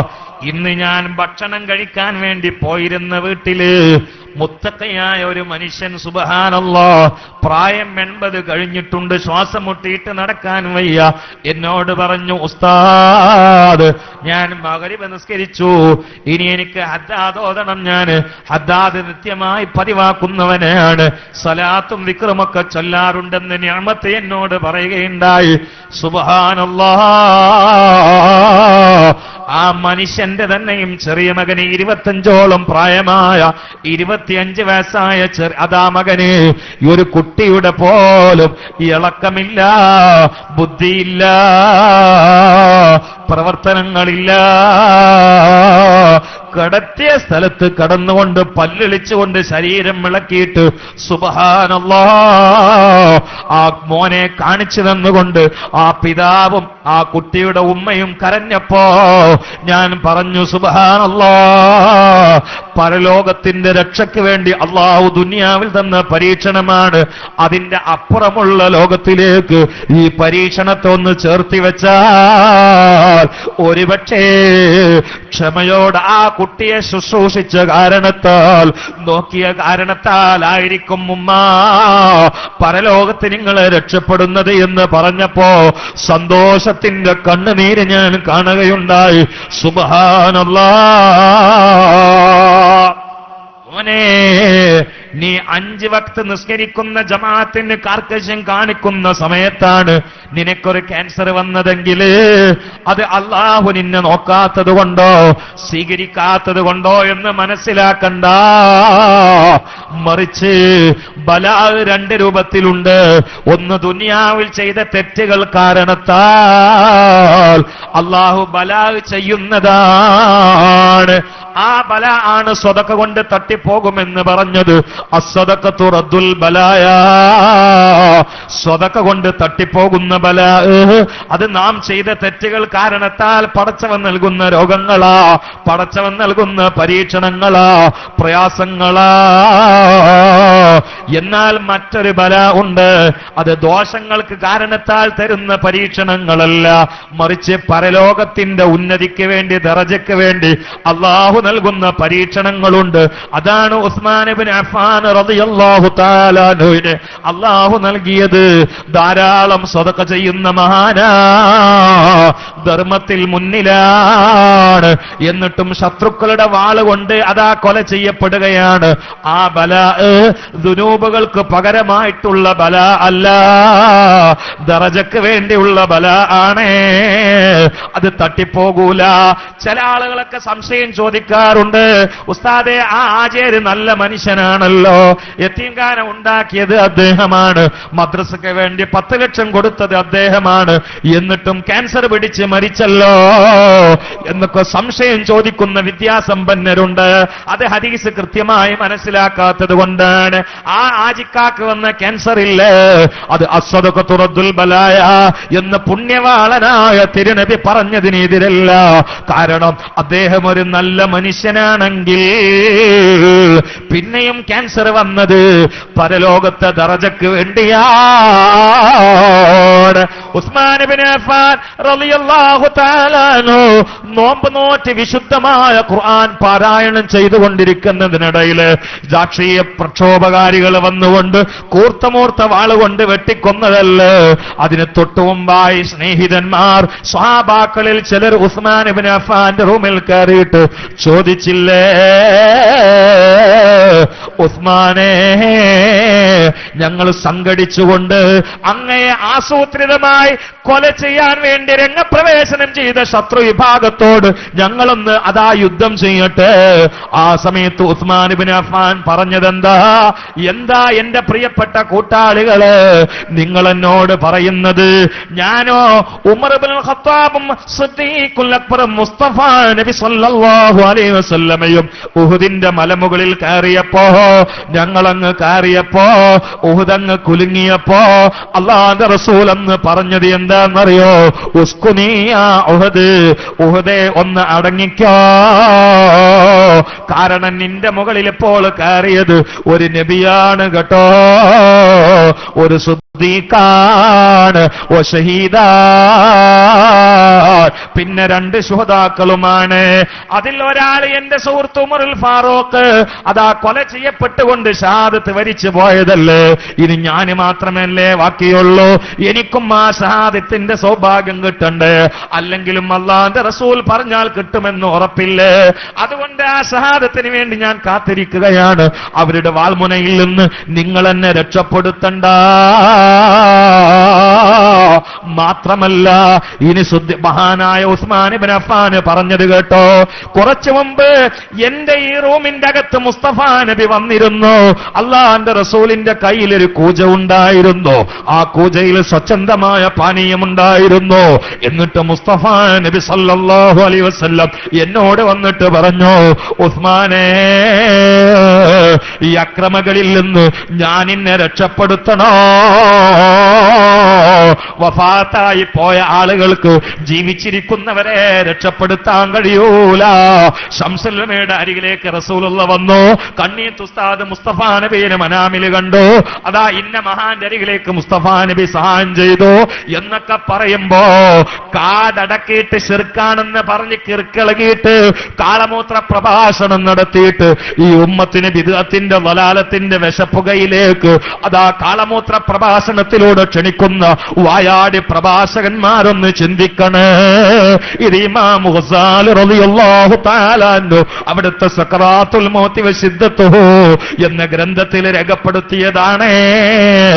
ഉസ്മാൻ ഇബ്നു അഫ്ഫാൻ റളിയല്ലാഹു അൻഹു പറയുകയാണ്, മുസ്തഫ നബി സല്ലല്ലാഹു അലൈഹി വസല്ലം എന്നോട് ചോദിച്ചു, ഉസ്മാനേ, ഈ കൊലയാളികളിൽ നിന്ന് നിന്നെ ഞാൻ രക്ഷപ്പെടുത്തണോ, അതോ നീ നോമ്പ് തുറക്കാൻ എന്റെ അരികിലേക്ക് വരണോ? ഇമാം ഗസാലി റളിയല്ലാഹു അൻഹു, മോനെ മോനെ, ഞാൻ നിന്നെ രക്ഷപ്പെടുത്തണോ? തന്നെ രക്ഷപ്പെടുത്താൻ കഴിയും വേണമെങ്കിൽ മുഹമ്മദ് മുസ്തഫ, ഞാൻ നിന്നെ രക്ഷപ്പെടുത്തണോ? അല്ല, നീ നോമ്പറക്കാൻ എന്റെ അടുത്തേക്ക് വരണോ? അപ്പൊ ഉസ്മാൻ റളിയല്ലാഹു അൻഹു പറഞ്ഞു, നബിയേ, എനിക്ക് ഇവിടെ നീ ദുനിയാവ് വേണ്ട നബിയെ, എനിക്ക് നിങ്ങളുടെ അടുത്തേക്ക് വന്നിട്ട് നോമ്പറന്നാ മതി എന്ന് പറഞ്ഞു. അപ്പൊ ഉസ്മാൻ റളിയല്ലാഹു അൻഹു സഹാബാക്കളോട് പറയാ, നിങ്ങൾ ഇടപെടണ്ട, അത് ഞാനായിക്കോളാം, എനിക്ക് റസൂലുള്ളാഹിന്റെ അടുത്തേക്ക് പോകണം എന്ന് പറഞ്ഞു. ശത്രുക്കൾ കയറി വന്നു, ഉസ്മാൻ ഇബ്നു അഫ്ഫാൻ റളിയല്ലാഹു അൻഹുവിന്റെ കഴുത്തിന് വെട്ടി. ആ താടി നീണ്ട മനുഷ്യന്റെ ദാടിരോമങ്ങളിലൂടെ രക്തം പമ്പ് ചെയ്ത് ഖുർആനിൽ തട്ടി.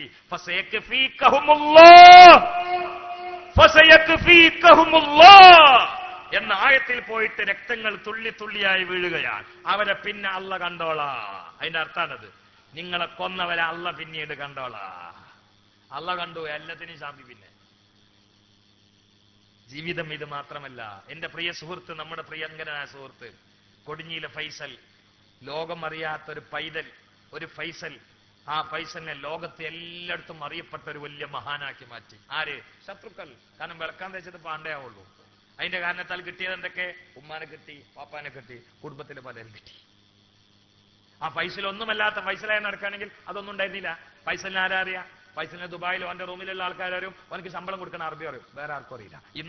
ഇന്ന് ഫൈസലിനെ ഖത്തറിലുള്ള അറബികൾ അറിയും, അബുദാബിയിലുള്ള അറബികൾ അറിയും, ദുബായിലുള്ള അറബികൾ അറിയും, ഹറമിലുള്ള അറബികൾ അറിയും, കുവൈറ്റിലുള്ള അറബികൾ അറിയും, ഫൈസലിനെ എല്ലായിടത്തും അറിയും. നമ്മളോ ഈ ഇന്ത്യയിൽ മൊത്തം അറിയപ്പെട്ടു ഫൈസൽ. കാരണം എന്തേ? ശത്രുക്കൾ വന്നുകൊണ്ട് ആ ഈമാനും ഇഖ്ലാസുമുള്ള ചെറുപ്പക്കാരനെ വെട്ട് വാക്സിനാണ്ട് കിട്ടിയപ്പോ ഫൈസൽ വേദന കൊണ്ട് കൊടല് പൊത്തിപ്പിടിച്ചിട്ട് അല്ലാ എന്ന് പറഞ്ഞു. അപ്പൊ കഴുത്തിന് ചക്ക വെട്ടും പോലെ വെട്ടി. ഫൈസൽ ഉറക്കെ പറഞ്ഞു, ലാ ഇലാഹ ഇല്ലല്ലാഹ്. ആ പോക്ക് നേരെ സ്വർഗത്തിലേക്ക്. അള്ളാഹുവിടെ കണ്ടുമുട്ടാൻ തൗഫീഖ് ചെയ്യട്ടെ. ചിന്തിക്കണേ, ചിന്തിക്കണേ ചെറുപ്പക്കാരാ. ഖദ് അഫ്ലഹ മൻ തസക്കാ വദക്കറ ഇസ്മ റബ്ബിഹി ഫസല്ലാ. ഫൈസൽ ലാ ഇലാഹ ഇല്ലല്ലാഹ് മുഹമ്മദുർ റസൂലുള്ളാഹ് എന്നതുകൊണ്ട് കൽബങ്ങ് തസ്കിയത്തിലാക്കിയപ്പോ വദക്കറ ഇസ്മ റബ്ബിഹി, കൂർത്തമൂർത്ത വാളുകൊണ്ട് വെട്ടുകിട്ടുമ്പോഴും അള്ളാന്റെ ഇസ്മ ഉച്ചൈസ്തരം ഉദ്ഘോഷിക്കുകയാ. പടച്ചവന്റെ അനന്തവിഹായസിലേക്ക് പാറിപ്പറക്കുകയാണ്. റബ്ബേ, ആ ചെറുപ്പക്കാരന് നീ പരലോകത്ത് ദറജ ഉയർത്തി കൊടുക്കണേ തമ്പുരാനെ. മഹാനായ ഉർവത്ത് ഇബ്നു സുബൈർ റളിയല്ലാഹു തആല അൻഹുവിന്റെ കാലിന്റെ അടിയിലിരുന്നിട്ട് ബിശുഖ്വരൻ പറയുന്നു, വൈദ്യര് പറയുന്നു, കാലിന്റെ ചിരട്ടയുടെ മുട്ട് പൊട്ടിച്ചെടുക്കേണ്ടതാണ് ഈ ചിരട്ട. അന്ന് ഓപ്പറേഷൻ തിയേറ്റർ ഒന്നുമില്ല, അന്ന് വേദന അറിയാതിരിക്കാനുള്ള തരിപ്പില്ല. അന്നത്തെ കാലാണ്. ഡോക്ടർ വന്നിട്ട് എന്താ പറഞ്ഞോ, കാലിന്റെ മുട്ടിന്റെ ഈ ചിരട്ട ഇവിടെ നിന്ന് പൊളിച്ചെടുക്കണം. ഉർവത്തുബ്നു സുബൈർ റളിയല്ലാഹു അൻഹു പറഞ്ഞു, അത് നിർബന്ധമാണെങ്കിൽ ചെയ്തോളി, ഞാൻ ചെയ്യുന്നത്. ബഹുമാനപ്പെട്ട ഉസ്താദ് അത്തിപ്പറ്റ ഉസ്താദ് അല്ലാഹു തആല ആഫിയത്തുള്ള ദീർഘായുസ്സ് കൊടുക്കട്ടെ. അവർക്ക് ക്യാൻസർ വന്നിരുന്നു.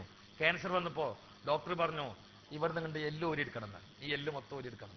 ഇവിടുന്ന് കണ്ട് ഈ തലന്റെ ഇവിടുന്ന് കണ്ട് പോകും, എന്നിട്ട് എല്ല് ഇങ്ങനെ കണ്ട് ഊരിയെടുക്കണം. അവര് പറഞ്ഞു, അത് അത്യാവശ്യമാണെങ്കിൽ ചെയ്യാം, ഞാൻ എന്താ ചെയ്യണം. അപ്പൊ ഡോക്ടർ പറഞ്ഞു, പക്ഷെ ഒരു നിബന്ധന ഉണ്ട് പറഞ്ഞു. എന്തെന്ന് വെച്ചു, താടി വരക്കണം. അതിൽ ചെറിയ കുട്ടികളെ പോലെ പൊട്ടിക്കരഞ്ഞു. എല്ലാം ഊരണം പറഞ്ഞപ്പോ പൊട്ടിക്കരഞ്ഞില്ല, പേടി ഉണ്ടായില്ല, വെള്ളം തരീന്ന് പറഞ്ഞില്ല, ആയിക്കോട്ടെ എന്ന് പറഞ്ഞു. എല്ലാം ഊരണമെങ്കിൽ നമ്പർ 1 ഷർത്ത് താടി വടിക്കണം എന്ന് പറഞ്ഞപ്പോ ബഹുമാനപ്പെട്ട അത്തിമറ്റ ഉസ്താദ് ഡോക്ടർ മുമ്പിൽ കൊച്ചുകുട്ടിയെ പോലെ പൊട്ടിക്കരഞ്ഞിട്ട് പറഞ്ഞു, എനിക്ക് താടിയോടുകൂടി മരിക്കണം എന്ന് ആഗ്രഹമുണ്ട്, എന്റെ താടി എടുക്കണ്ടെന്ന് പറഞ്ഞു. ചിന്തിക്കണേ, ചിന്തിക്കണം. എല്ലൂരണം എന്ന് പറഞ്ഞപ്പോൾ സമ്മതിച്ചു, താടി ഊരണം എന്ന് പറഞ്ഞപ്പോൾ സമ്മതിച്ചില്ല. സയ്യിദ് ഹൈദർലി ശിഹാബ് തങ്ങളടക്കമുള്ള ആളുകൾ ഇടപെട്ടതുകൊണ്ട് നിർബന്ധ സമയത്ത് ചെയ്യുന്നത് കൊണ്ട് വിരോധമില്ലല്ലോ എന്നൊക്കെ പറഞ്ഞ് അവസാനം മത്തിബത്ത് ഉസ്താദ് കെഞ്ചി, എന്നാ നിങ്ങൾക്ക് എല്ല് ഊരാൻ ആവശ്യമുള്ള സ്ഥലത്തുള്ള താടി മാത്രം നിങ്ങൾ വടിച്ചോ, മറ്റേത് അവിടെ നിർത്തിക്കോ. ഡോക്ടർ പറഞ്ഞു പറ്റൂല, മുഴുവനായി വടിക്കണോ, എന്നാൽ വേണ്ട എന്ന് പറഞ്ഞു. അതെ, അതിബത്ത് ഉസ്താദിന്റെ നിർബന്ധത്തിന് വഴങ്ങിയിട്ട് ഡോക്ടർ ആ എല്ലൂരുന്ന സ്ഥലത്ത് മാത്രമുള്ള താടി വടിച്ചു. എന്നിട്ട് ഓപ്പറേഷൻ നേതൃത്വം കൊടുത്ത ഡോക്ടർ പറഞ്ഞു, ഈ ആശുപത്രിയുടെ ചരിത്രത്തില് ആദ്യത്തെ അനുഭവമാണ് പകുതി മാത്രം താടി വടിച്ചുകൊണ്ട് ഈ ഓപ്പറേഷൻ നടത്തല്. അത് നിങ്ങളുടെ ഉള്ളിൽ അത്രമാത്രം തറച്ച കാരണത്താ ഞങ്ങളൊന്ന് സഹകരിച്ചതാ. അല്ലാഹുവേ, നിന്നെ ഓർത്തുകൊണ്ട് കരയാൻ ഞങ്ങൾക്ക് കൽബ് താ റബ്ബേ. കൽബിന്റെ ഉള്ളിൽ ഇതാണ് കയറിയണ്ടല്ലോ, അവർക്ക് എന്തായിരിക്കും ജീവിതം എന്ന് മനസ്സിലാക്കണം. ഉർവത്തുബ്നു സുബൈർ റളിയല്ലാഹു അൻഹുവിനോട് ഡോക്ടർ പറഞ്ഞു, ഈ മുട്ടിന്റെ ചിരട്ടം കണ്ട് പറിച്ചെടുക്കണം, അവിടുന്നാണ് അരിയേണ്ടതെന്ന് പറഞ്ഞു. ഇവിടുന്ന് ഉർവത്തുബ്നു സുബൈർ പറഞ്ഞു, അതാണ് അതിന് വഴിയെങ്കിൽ ചെയ്തോളിന്ന് പറഞ്ഞു.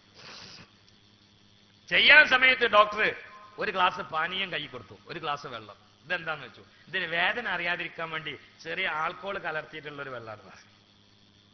ഇതാണ്ട് കുടിച്ചാൽ എന്താവും, പെട്ടെന്ന് വേദന അറിയില്ല, കാരണം ഇതിൽ ലഹരിയുടെ അംശം ഉണ്ട് എന്ന് പറഞ്ഞു.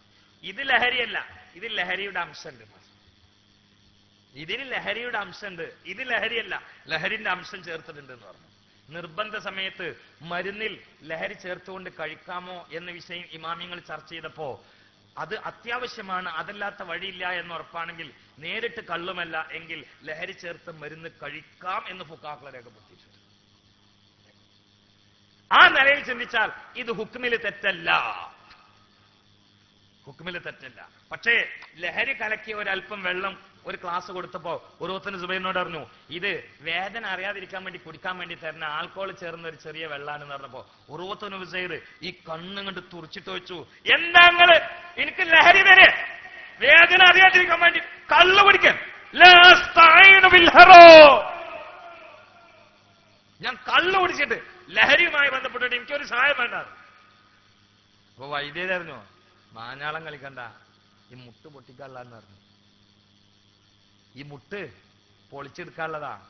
കത്തി കണ്ട് കയറുമ്പോ തൊടന്റെ ഉള്ളിൽ കൂടിയാണ് കയറുമ്പോഴേ ഈ ആദ്യ വർത്താനൊന്നും ഉണ്ടാവില്ല. അതുകൊണ്ട് ഇതിപ്പോ ഫിഖഹിന്റെ ഹുക്കുമിൽ തെറ്റുള്ള കാര്യമൊന്നുമല്ല, നിങ്ങൾ കണ്ട് കുടിച്ചോളിന്ന് പറഞ്ഞു. അതിലും പറഞ്ഞ് ഇതേറ്റ് ബന്ധപ്പെട്ടിട്ട് എനിക്ക് വേദന അറിയാതിരിക്കണ്ട, എന്റെ കാലല്ല, എന്റെ കാല് മൊത്തങ്ങൾ പൊളിച്ചാലും ഞാൻ കള്ളിട്ട് ബന്ധപ്പെടൂല.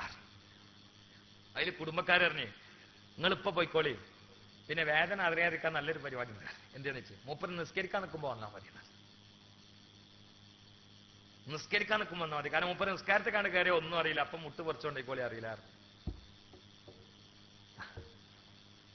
ഉർവത്തുബ്നു സുബൈർ നിസ്കാരത്തിന് വേണ്ടി തെക്കുപുരട്ടി വൈദ്യര് വന്നു, മുട്ടിന്റെ ചേറ്റം കണ്ട് പൊളിച്ചിട്ട് പറിച്ചെടുത്തു, അറിഞ്ഞില്ല. നമ്മൾ മുട്ടിന്റെ ചേറ്റാണ്ട കൊതു 1 കിലോമീറ്റർ അപ്പുറം നിന്ന് സൈറം വയ്ക്കാൻ മതി, ഇവിടുന്ന് നാട്ടാൻ തുടങ്ങും ചെയ്താനെ. ഇന്നത്തെ ജാതി നിസ്കാരല്ലേ, മുമ്പിൽ വെച്ചിട്ടാ നിസ്കരിക്കുക. കണ്ടാ തോന്നുന്നു നിസ്കാരത്തിലെ അബാല സുന്നത്ത് പെട്ടാണ് മുമ്പിൽ വെക്കുക. നിങ്ങൾ കണ്ടുക്കണം, ആ സുജൂദിന്റെ സ്ഥലത്ത് തന്നെ വെക്കുക, അതിനെ നേരെ വെക്കുക. കാരണം ആരെങ്കിലും വിളിക്കണേ നമ്പർ കാണാൻ വേണ്ടിയിട്ട് അങ്ങനെ വെച്ചിരിക്കണത്. അല്ല, നിങ്ങൾ ചിന്തിച്ചു നോക്കൂ, ഏതിനെ സിറാത്തുൽ മുസ്തഖീം ആരാ വിളിക്കുന്നേ? സിറാത്തുല്ലദീന അൻഅംത അലൈഹിം അബ്ദുറഹ്മാനാണല്ലേ, ഗൈറിൽ മഗ്ദൂബി അലൈഹിം. നിസ്കാരം കഴിഞ്ഞിട്ട് എടുക്കാം, വലദ്ദാലിൻ ഇപ്പെടുത്താക്കണോ? എന്താ നമ്മളെ നിസ്കാരം. നാളെ ഒരു സ്ഥലത്ത് നിസ്കരിക്കാൻ കയറിയപ്പോ ഒരാൾ സുജൂദ് കിടക്കുമ്പോ എന്റെ അടുത്ത് തന്നെ മൂപ്പർക്ക് റിംഗ് വന്ന് നിൽക്കുന്നത്. അപ്പൊ മൊബൈൽ എടുത്തിട്ട് മെല്ലെ പറയണ്ടേ, ഞാൻ ഇപ്പൊ നിസ്കരിക്കഴിച്ച് പിന്നെ വിളിക്കുന്നു. നിസ്കാരത്തിലാ പറയണത്, ഞാൻ ഇപ്പൊ നിസ്കരിക്കണമെങ്കിൽ പിന്നെ വിളിക്കുന്നു. എന്തോ ഒരു കഷ്ടം, അള്ളാഹു കാത്തുരക്ഷിക്കട്ടെ. ഈടെ അടുത്ത് ഒരു സ്ഥലത്ത് പ്രഭാഷണത്തിനപ്പോ എയർപോർട്ടിൽ ഫ്ലൈറ്റ് കാത്തിങ്ങനെ നിൽക്കുകയാണ്. അപ്പോ രണ്ടാളുകൾ ഇങ്ങനെ, ഒരാളിങ്ങനെ നിസ്കരിക്കാം, ആ നിസ്കരിക്കുന്ന ആൾ വന്നിട്ട് വേറെ ആള് തോണ്ടുക. നമ്മളിങ്ങനെ തോണ്ടിയാ ബാക്കിൽ കൈയിട്ടാണ് നിസ്കരിച്ചോളല്ലോ. ഇതല്ല, ഈ നിസ്കരിക്കുന്ന ആളോട് മറ്റാൾ പോയി ചോദിക്കാണ്, അറബികളാണ് ചോദിക്കാണ്, കരിപ്പൂർ എയർപോർട്ടിൽ തന്നെയാണ് ചോദിക്കാണ്. പിന്നെ അനത്ത സൊല്ലി അന ഖൽഫക്ക് മുഷ്കിൽ, ഈ നിസ്കരിക്കാൻ ഞാൻ എന്റെ ബാക്കിൽ നിസ്കരിക്കുന്നതുകൊണ്ട് പ്രശ്നം ഉണ്ടോന്ന്. അപ്പൊ മറ്റാൾ പറയാ, സൊല്ലി മാഫി മുഷ്കിൽ, ഇതല്ല എന്റെ വാപ്പ എന്നാലും എനിക്ക് വിഷയമല്ല ഇങ്ങോട്ട് കാണാം. അങ്ങനെ രണ്ടാളും കൂടി നിസ്കരിച്ചു. എനിക്ക് ഇപ്പുറത്ത് നിസ്കരിക്കുമ്പോ ചിരി വരിക, ചിരിക്കൂല അയ്യാതി വർത്തമാനം പറഞ്ഞാൽ. ഹറമിൽ നിസ്കരിക്കുമ്പോ ചിരി വന്നാളാ എനിക്ക് കാബം കണ്ടിട്ട് നിസ്കരിക്കാം. അപ്പൊ എന്റെ അടുത്തൊരു വലിയൊരു അറബി ഉണ്ട്. അയാൾ ഞങ്ങൾ രണ്ടാളും മുമ്പ് കൂടി വേറെ ആൾ നടന്നു വരികയാണ്.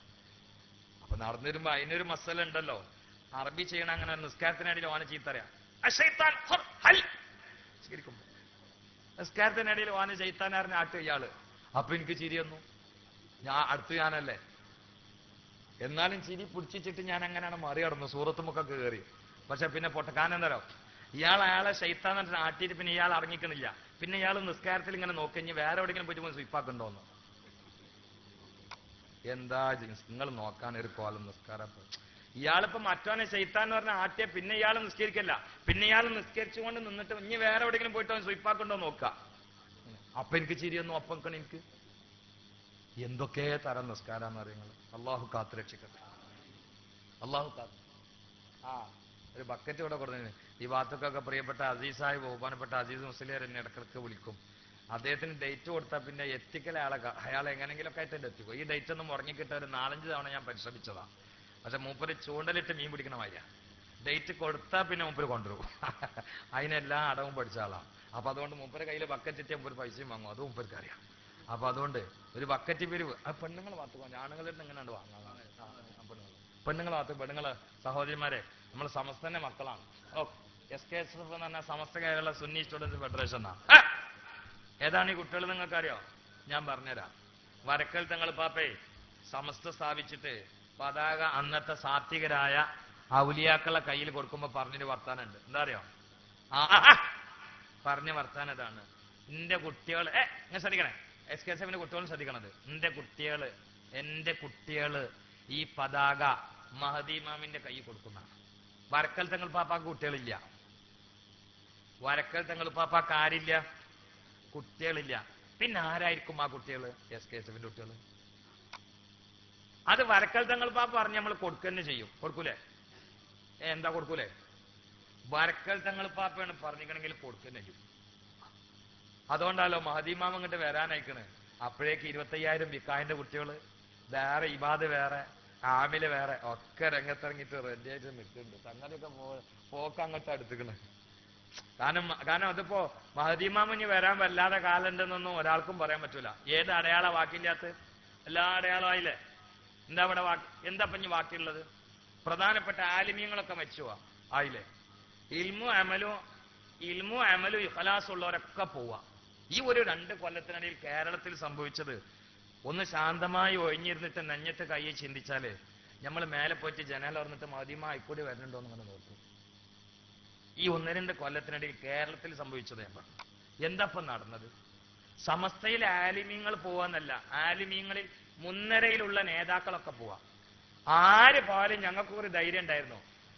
കുമരമ്പത്തൂർ ഉസ്താദ് പോയപ്പോഴും ഞങ്ങൾക്ക് ധൈര്യം ഉണ്ടായിരുന്നു. ഇവിടെ ബാപ്പുസ്താദ് ഉണ്ടല്ലോ.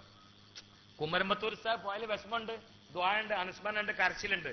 എന്നാലും എല്ലാവർക്കും ബാപ്പുസ്താദിനെ കാണുമ്പോൾ ഒരു ധൈര്യ. ഷെയ്ഖുന കായക്കുട്ടി സാഹിബ് പോയപ്പോഴും കൈകാര്യത്തിന് ബാപ്പുസ്താദ് ഉണ്ടല്ലോ.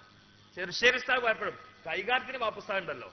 തൊഴിയൂർ സാഹിബ് പോയപ്പോഴും കൈകാര്യത്തിന് ബാപ്പുസ്താദ് ഉണ്ടല്ലോ എന്നൊരു ധൈര്യം ഉണ്ടായിരുന്നു. കാരണം അതൊരു കോട്ട് മല തന്നെയായിരുന്നു, അതൊരു മലയായിരുന്നു. ബഹുമാനപ്പെട്ട MT ഉസ്താദ് പറഞ്ഞു, സംസ്ഥക്ക് 2 മല ഉണ്ടായിരുന്നു. ഒന്ന് കോട്ട് മല ബാപ്പു മുസ്ലിയാർ, മറ്റൊന്ന് കോട്ട് മല അബൂക്കർ മുസ്ലിയാർ. ഇനി കോട്ട് മലയില്ല, ഇനി കൂട്ടുമലയാണ് പറഞ്ഞു. എല്ലാരും കൂടി കൂടിയിട്ട് ഒരു മലന്റെ സ്ഥാനത്താവണം പറഞ്ഞു. ഒരു വ്യക്തി മലയായി പ്രവർത്തിക്കുന്ന കാലം കഴിഞ്ഞു. ഒരു വ്യക്തി ഒരു മലയോളം ഹിമ്മത്തിൽ പ്രവർത്തിച്ചിരുന്ന കാലം കഴിഞ്ഞു എന്ന് MT ഉസ്താദ് പറഞ്ഞത് ഞാൻ കടോദ്ധരിക്കുകയാണ്. അത് കോട്ട് മലന്നെ. ഇനി അല്ലാഹു തആല കൂട്ടുമല തെറ്റേ. ഇനി എല്ലാരും കൂടി കൂടിയിട്ടൊരു മല ആവണം. സംഘാടനം എന്നത് മറ്റൊരു കാര്യമാണ്. ദർസും ഇൽമും ഇബാദത്തും അത് വേറൊരു കാര്യമാണ്. സംഘാടനം അത് മറ്റൊരു കാര്യമാണ്.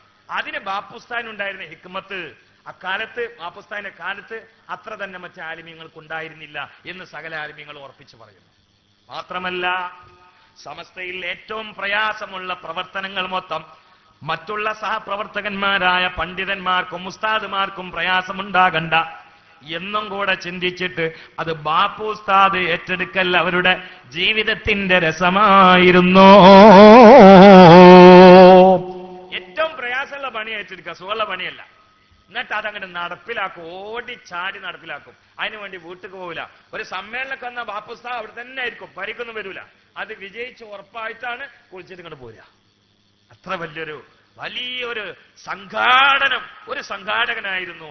പോയതിൽ നമുക്ക് വല്ലാത്ത സങ്കടമുണ്ട്. അള്ളാഹു ഇത് തീർച്ചയാറ്റെ. ബാപ്പുസ്ഥാൻ അള്ളാഹു ഖബറിൽ ദറജ ഉയർത്തി കൊടുക്കട്ടെ. അള്ളാഹു തആല അവർക്ക് മഗ്ഫിറത്തും റഹ്മത്തും പ്രദാനം ചെയ്യട്ടെ.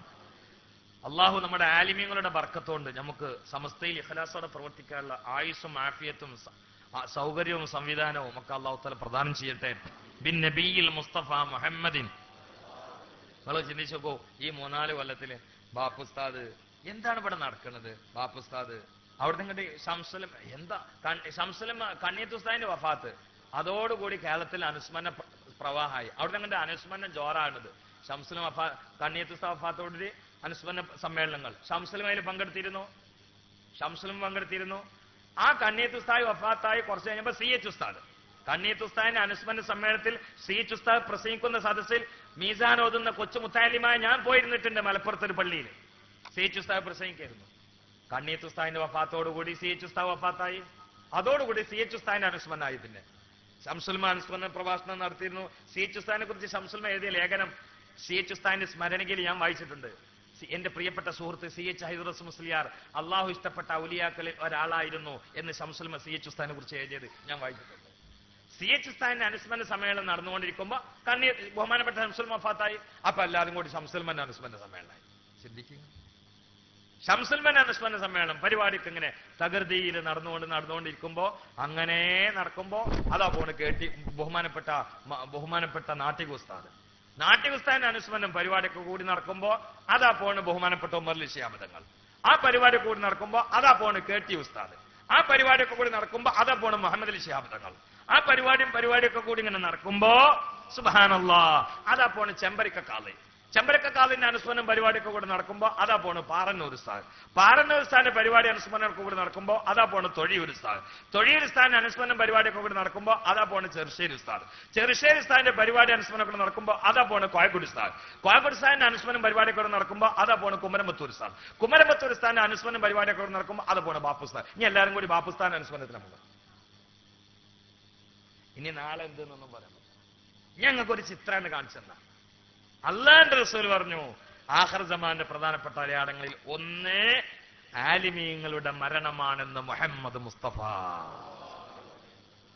ഇനിയുള്ള ആലിമീങ്ങൾക്ക് അള്ളാഹു ആഫിയത്തുള്ള ദീർഘായുസ്സ് കൊടുക്കട്ടെ.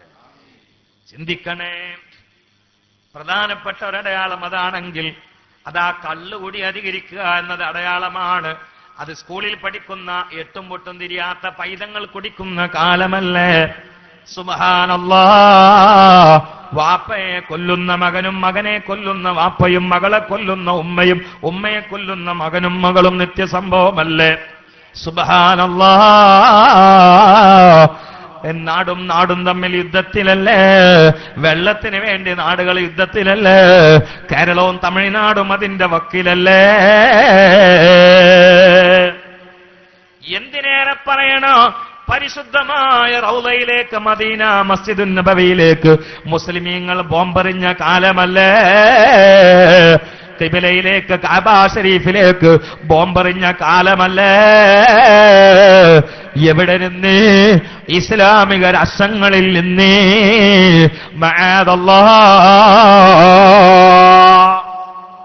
സൗദിയിലേക്ക് ഇറാനികളെ വിലക്കി. ഇറാനിൽ ഒരു കൃത്രിമമായ കാബ ഉണ്ടാക്കിയിട്ട് അതിനെ തവാഫ് ചെയ്തുകൊണ്ട് കിടപ്പോ. നിങ്ങൾക്ക് ഇങ്ങനെ തോന്നുന്നുണ്ടോ മഹദിമാം വരാൻ കുറച്ചും കൂടി ഉണ്ടെന്ന് നിങ്ങൾക്ക് തോന്നുന്നുണ്ടോ? ഇനി ഞാൻ കുറച്ചും കൂടി അടയാളം പറഞ്ഞാൽ നിങ്ങൾ ഇവിടെ തന്നെ ഇരിക്കും. പഠിച്ചനെ പോണാമയത്ത് റോട്ടിലേറ്റ് കാണുമെന്ന് പേടിച്ചിട്ട്. പേടിക്കണ്ടെന്ന് ഞാൻ പറഞ്ഞ പോയിക്കോളി. അപ്പം മഹദിമാം വരാൻ ഇനി കൂടുതൽ കാലമൊന്നുമില്ല. വന്നാൽ സമസ്ത കേരള സുന്നി സ്റ്റുഡൻസ് ഫെഡറേഷന്റെ പ്രവർത്തകന്മാർ ഈ ത്രിവർണ്ണ പതാക ഇമാം മഹദിയുടെ കയ്യിൽ കൊടുക്കുമ്പോ പിന്നാലെ നിന്ന് തക്ബീർ ചൊല്ലാൻ അല്ലാഹുവേ ഞങ്ങൾക്ക് നീ അവസരം നൽകണേ അല്ലാ. വരക്കൽ ഉപ്പാപ്പ എന്ന മഹാനായ ആരിഫിന് മക്കളില്ലല്ലോ റഹ്മാനേ.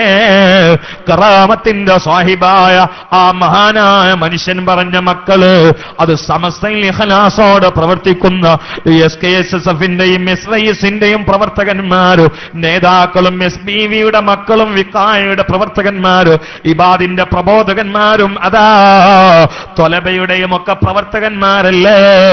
അതുകൊണ്ട് റബ്ബേ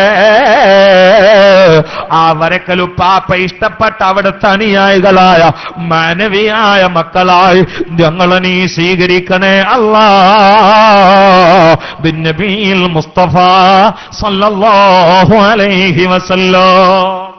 അതോടുകൂടി ചെറുപ്പക്കാരെ, നിസ്കരിക്കാത്തവരെ നിസ്കരിപ്പിക്കാൻ നമ്മൾ ശ്രമിക്കണം. തമ്മാടികളെ തമ്മാടിത്തിൽ നിന്ന് ഒഴിവാക്കാൻ നമ്മൾ ശ്രമിക്കണം. ചെറുപ്പക്കാരാ, നമ്മൾ ശ്രമിച്ചാൽ 10 കള്ളുടിയന്മാരെ രക്ഷപ്പെടും ഇൻഷാ അല്ലാഹ്. എസ്കെഎസ്എഫിന്റെ പ്രവർത്തകന്മാരെ വെറും കൊടികെട്ടലും സിന്ദാബാദ് എന്ന് വിളിക്കലും മാത്രമായിരിക്കരുത് നമ്മുടെ പ്രബോധനം. മറിച്ചോ നാട്ടിൽ നിസ്കരിക്കാത്ത ഒരുപാട് ചെറുപ്പക്കാരുണ്ട്. അവരോടൊക്കെ നമുക്ക് സ്നേഹം വേണ്ടേ? അല്ല മോനെ, നിന്റെ കുടുംബത്തിൽ തന്നെയോ എത്ര പേര് നിസ്കരിക്കാത്തവരാ? അല്ല മോനെ, നിന്റെ വീട്ടിൽ തന്നെയോ എത്ര പേര് നിസ്കരിക്കാത്തവരാ? ഇന്നലെ എസ്കെഎസ്എഫിന്റെ ഒരു പ്രവർത്തകൻ പരിപാടിക്ക് പോയപ്പോ അദ്ദേഹത്തിന്റെ വീട്ടിൽ ഭക്ഷണം കഴിക്കാൻ വേണ്ടി കയറിയപ്പോ എന്നോട് പറഞ്ഞു, ഉസ്താദ് വാപ്പക്ക് വേണ്ടി ദുആ ചെയ്യണേ. ഞാൻ ചോദിച്ചു, മോനെ ക്യാൻസർ ഉണ്ടോ? ഇല്ല. അറ്റാക്കുണ്ടോ? ഇല്ല. ആരോഗ്യത്തിനൊരു തടസ്സവും ഇല്ല. എന്നിട്ട് കണ്ണിൽ വെള്ളം നിറച്ചുകൊണ്ട് പിന്നെയും പറഞ്ഞു, എന്നാലും നിങ്ങൾ ദുആ ചെയ്യണം. ഞാൻ പറഞ്ഞു, എന്തിനു വേണ്ടി? ആ സമയത്ത് എന്നോട് പറഞ്ഞു, ഉസ്താദേ ആലിമീങ്ങളെയൊക്കെ വല്ലാതെ സ്നേഹിക്കുന്നവനാ, അതാ മദ്രസയിൽ ഒരു പിരിവന്നാലെന്നായി സദഖ കൊടുക്കുന്നവനാ, പക്ഷെ 5 വക്ത് നിസ്കരിക്കണമെന്ന ഒരു ആഗ്രഹമില്ല. അത് നിസ്കരിച്ചെങ്കിലായി, അല്ലെങ്കിൽ നിസ്കരിക്കൂല. റബ്ബേ, അദ്ദേഹത്തിനും ഞങ്ങൾക്കും നീ മരിക്കുന്നത് വരെ ഫർള് നിസ്കാരം കളാകുന്ന അപകടത്തിൽ പെടുത്തല്ല റബ്ബേ. അല്ലാഹുവേ, ഫർള് നിസ്കാരം മിസ്സാകുന്ന ലാഘവത്വത്തോട് നിസ്കാരത്തെ കാണുന്ന അവസ്ഥയിൽ പെടുത്തല്ലേ തമ്പുരാന്. പ്രിയപ്പെട്ടവരെ, ഓ ചെറുപ്പക്കാരാ, ലൻ യഹ്ദിയല്ലാഹു ബിക റജുലൻ വാഹിദൻ ഖൈറുൽ ലക മിനദ് ദുനിയ വമാ ഫീഹാ. നിന്നെ കൊണ്ടൊരു കുട്ടി നിസ്കാരം തുടങ്ങിയാലടാ, കള്ളുകുടി ഒഴിവാക്കിയാൽ, പള്ളി ദർസിലെത്തിയാൽ, ചീത്ത കൂട്ടുകെട്ടിൽ നിന്ന് രാജിവെച്ചാൽ, പെണ്ണിനെ പ്രേമിക്കുന്ന പൈശാചിക വലയിൽ നിന്ന് രക്ഷപ്പെട്ടാൽ, അല്ലാഹുവിന്റെ റസൂൽ ഓഫർ ചെയ്തതെന്താ? ലൻ യഹ്ദിയല്ലാഹു ബിക റജുലൻ വാഹിദൻ ഖൈറുൽ ലക മിനദ് ദുനിയ വമാ ഫീഹാ. ദുനിയാവും അതിലുള്ള സകലതും കിട്ടുന്നതിനേക്കാ നിനക്ക് ഖൈറ് നീ കാരണത്താൽ ഒരാൾ ഹിദായത്തിലെത്തലാണെന്ന് നബിയുനാ ഹബീബുനാ മുഹമ്മദ് മുസ്തഫ. എസ്കെഎസ്എഫിന്റെ പ്രവർത്തകന്മാർ അതിനുവേണ്ടി പരിശ്രമിക്കണമെന്ന് ഞാൻ വസിയത്ത് ചെയ്യുകയാണ്. അള്ളാഹു തൗഫീഖ് ചെയ്യട്ടെ. മക്കളെ, നിങ്ങൾ കണ്ടോ, 1,00,000 ചില്ലാൻ സ്വഹാബാക്കൾ മുസ്തഫ നബി സല്ലല്ലാഹു അലൈഹി വസല്ലമയ്ക്കുണ്ട്. എത്ര? 1,00,000 ചില്ലാൻ സ്വഹാബാക്കൾ മുസ്തഫ നബി സല്ലല്ലാഹു അലൈഹി വസല്ലം വഫാത്താവുമ്പോൾ മക്ക മദീനകളിലുണ്ട്. പക്ഷേ ഇന്ന് മക്കയും മദീനും മൊത്തം പരതിയാലും 10,000 സ്വഹാബാക്കളുടെ ഖബർ അവിടെ കാണൂല. ബാക്കിയുള്ളവരോടെ പോയി. അവർക്കാണെങ്കിലോ ഒരു സെക്കൻഡ് റസൂലുള്ളാഹിനെ പിരിഞ്ഞിരിക്കുക എന്നുള്ളത് സഹിക്കാൻ കഴിയാത്ത കാര്യമാണ്. എന്നിട്ടും കാണാനില്ല. 1,00,000-ഓളം സഹാബാക്കളെ കാണാനില്ല. എവിടെ പോയി എന്ന് വെച്ചാലേ ദൈവത്തിന് വേണ്ടി അങ്ങോട്ട് പോയി, ഒട്ടകത്തിന്റെ മുകളിൽ കയറിയിട്ട് അങ്ങോട്ട് പോയി. പോവന്നെ എവിടക്കൊന്നുമില്ല, പോവന്നെ. ഈ ഒട്ടകം നേരെ പോയിട്ട് ഒരു കാട്ടിൽ നിന്നാൽ ഒട്ടകത്തിന്റെ പുറത്തുനിന്ന് ഇറങ്ങിയിട്ട് കാട്ടിനുള്ളിൽ കണ്ട് കയറും. കാട്ടിനുള്ളിൽ കണ്ട് കയറിയിട്ട് പറയും, ഞാൻ മുഹമ്മദ് നബിന്റെ സഹാബാക്കളിൽപ്പെട്ട ഒരാളാണ്, അതുകൊണ്ട് എനിക്ക് കാട്ടിൽ 3-4 ദിവസം ജീവിക്കണം. ഇവിടെ വല്ല മൃഗങ്ങളും ജന്തുക്കളൊക്കെ ഉണ്ടെങ്കിൽ ഞാൻ മുഹമ്മദ് നബിയുടെ ദീന് പ്രചരിപ്പിക്കാൻ വേണ്ടി വന്നതാണ്. ഇവിടെ കുറെ കാട്ടിൽ ജീവിക്കുന്ന മനുഷ്യന്മാരൊക്കെ ഉണ്ട്, അതുകൊണ്ട് അവരുടെ അടുത്തൊക്കെ എനിക്ക് ദഅവത്ത് എത്തണം. എനിക്ക് ഇവിടെ നിന്ന് കിടന്നുറങ്ങണം, എന്നെ വന്നിട്ട് ശല്യപ്പെടുത്തരുത് എന്ന് പറയും. അവിടെ കിടന്നുറങ്ങിയാൽ ഇതിലൂടെ കാനകളും പുലികളൊക്കെ പോകുണ്ടാവും. ഇവരെ മണക്കുക പോലുമില്ല. മഹാനായ ഉഖബത്ത് ബിൻ നാഫി റളിയല്ലാഹുവിന്റെ നേതൃത്വത്തിലായിട്ട് അതാ ആഫ്രിക്കയിലേക്ക് ദഅവത്തിന് വേണ്ടിയിട്ട് പോവാണ് സഹാബാക്കൾ. 40 ചില്ലാൻ മഹാന്മാരുണ്ട്. അവര് അവിടെ ആഫ്രിക്കയിൽ പോയി. ഒരു മനുഷ്യന്മാരില്ല, കുറെ കാട്ടു സ്വഭാവമുള്ള ആദിവാസികളെ പോലത്തെ മനുഷ്യന്മാർ കാട്ടിൽ ജീവിക്കുന്നുണ്ട്, ബർബരികൾ.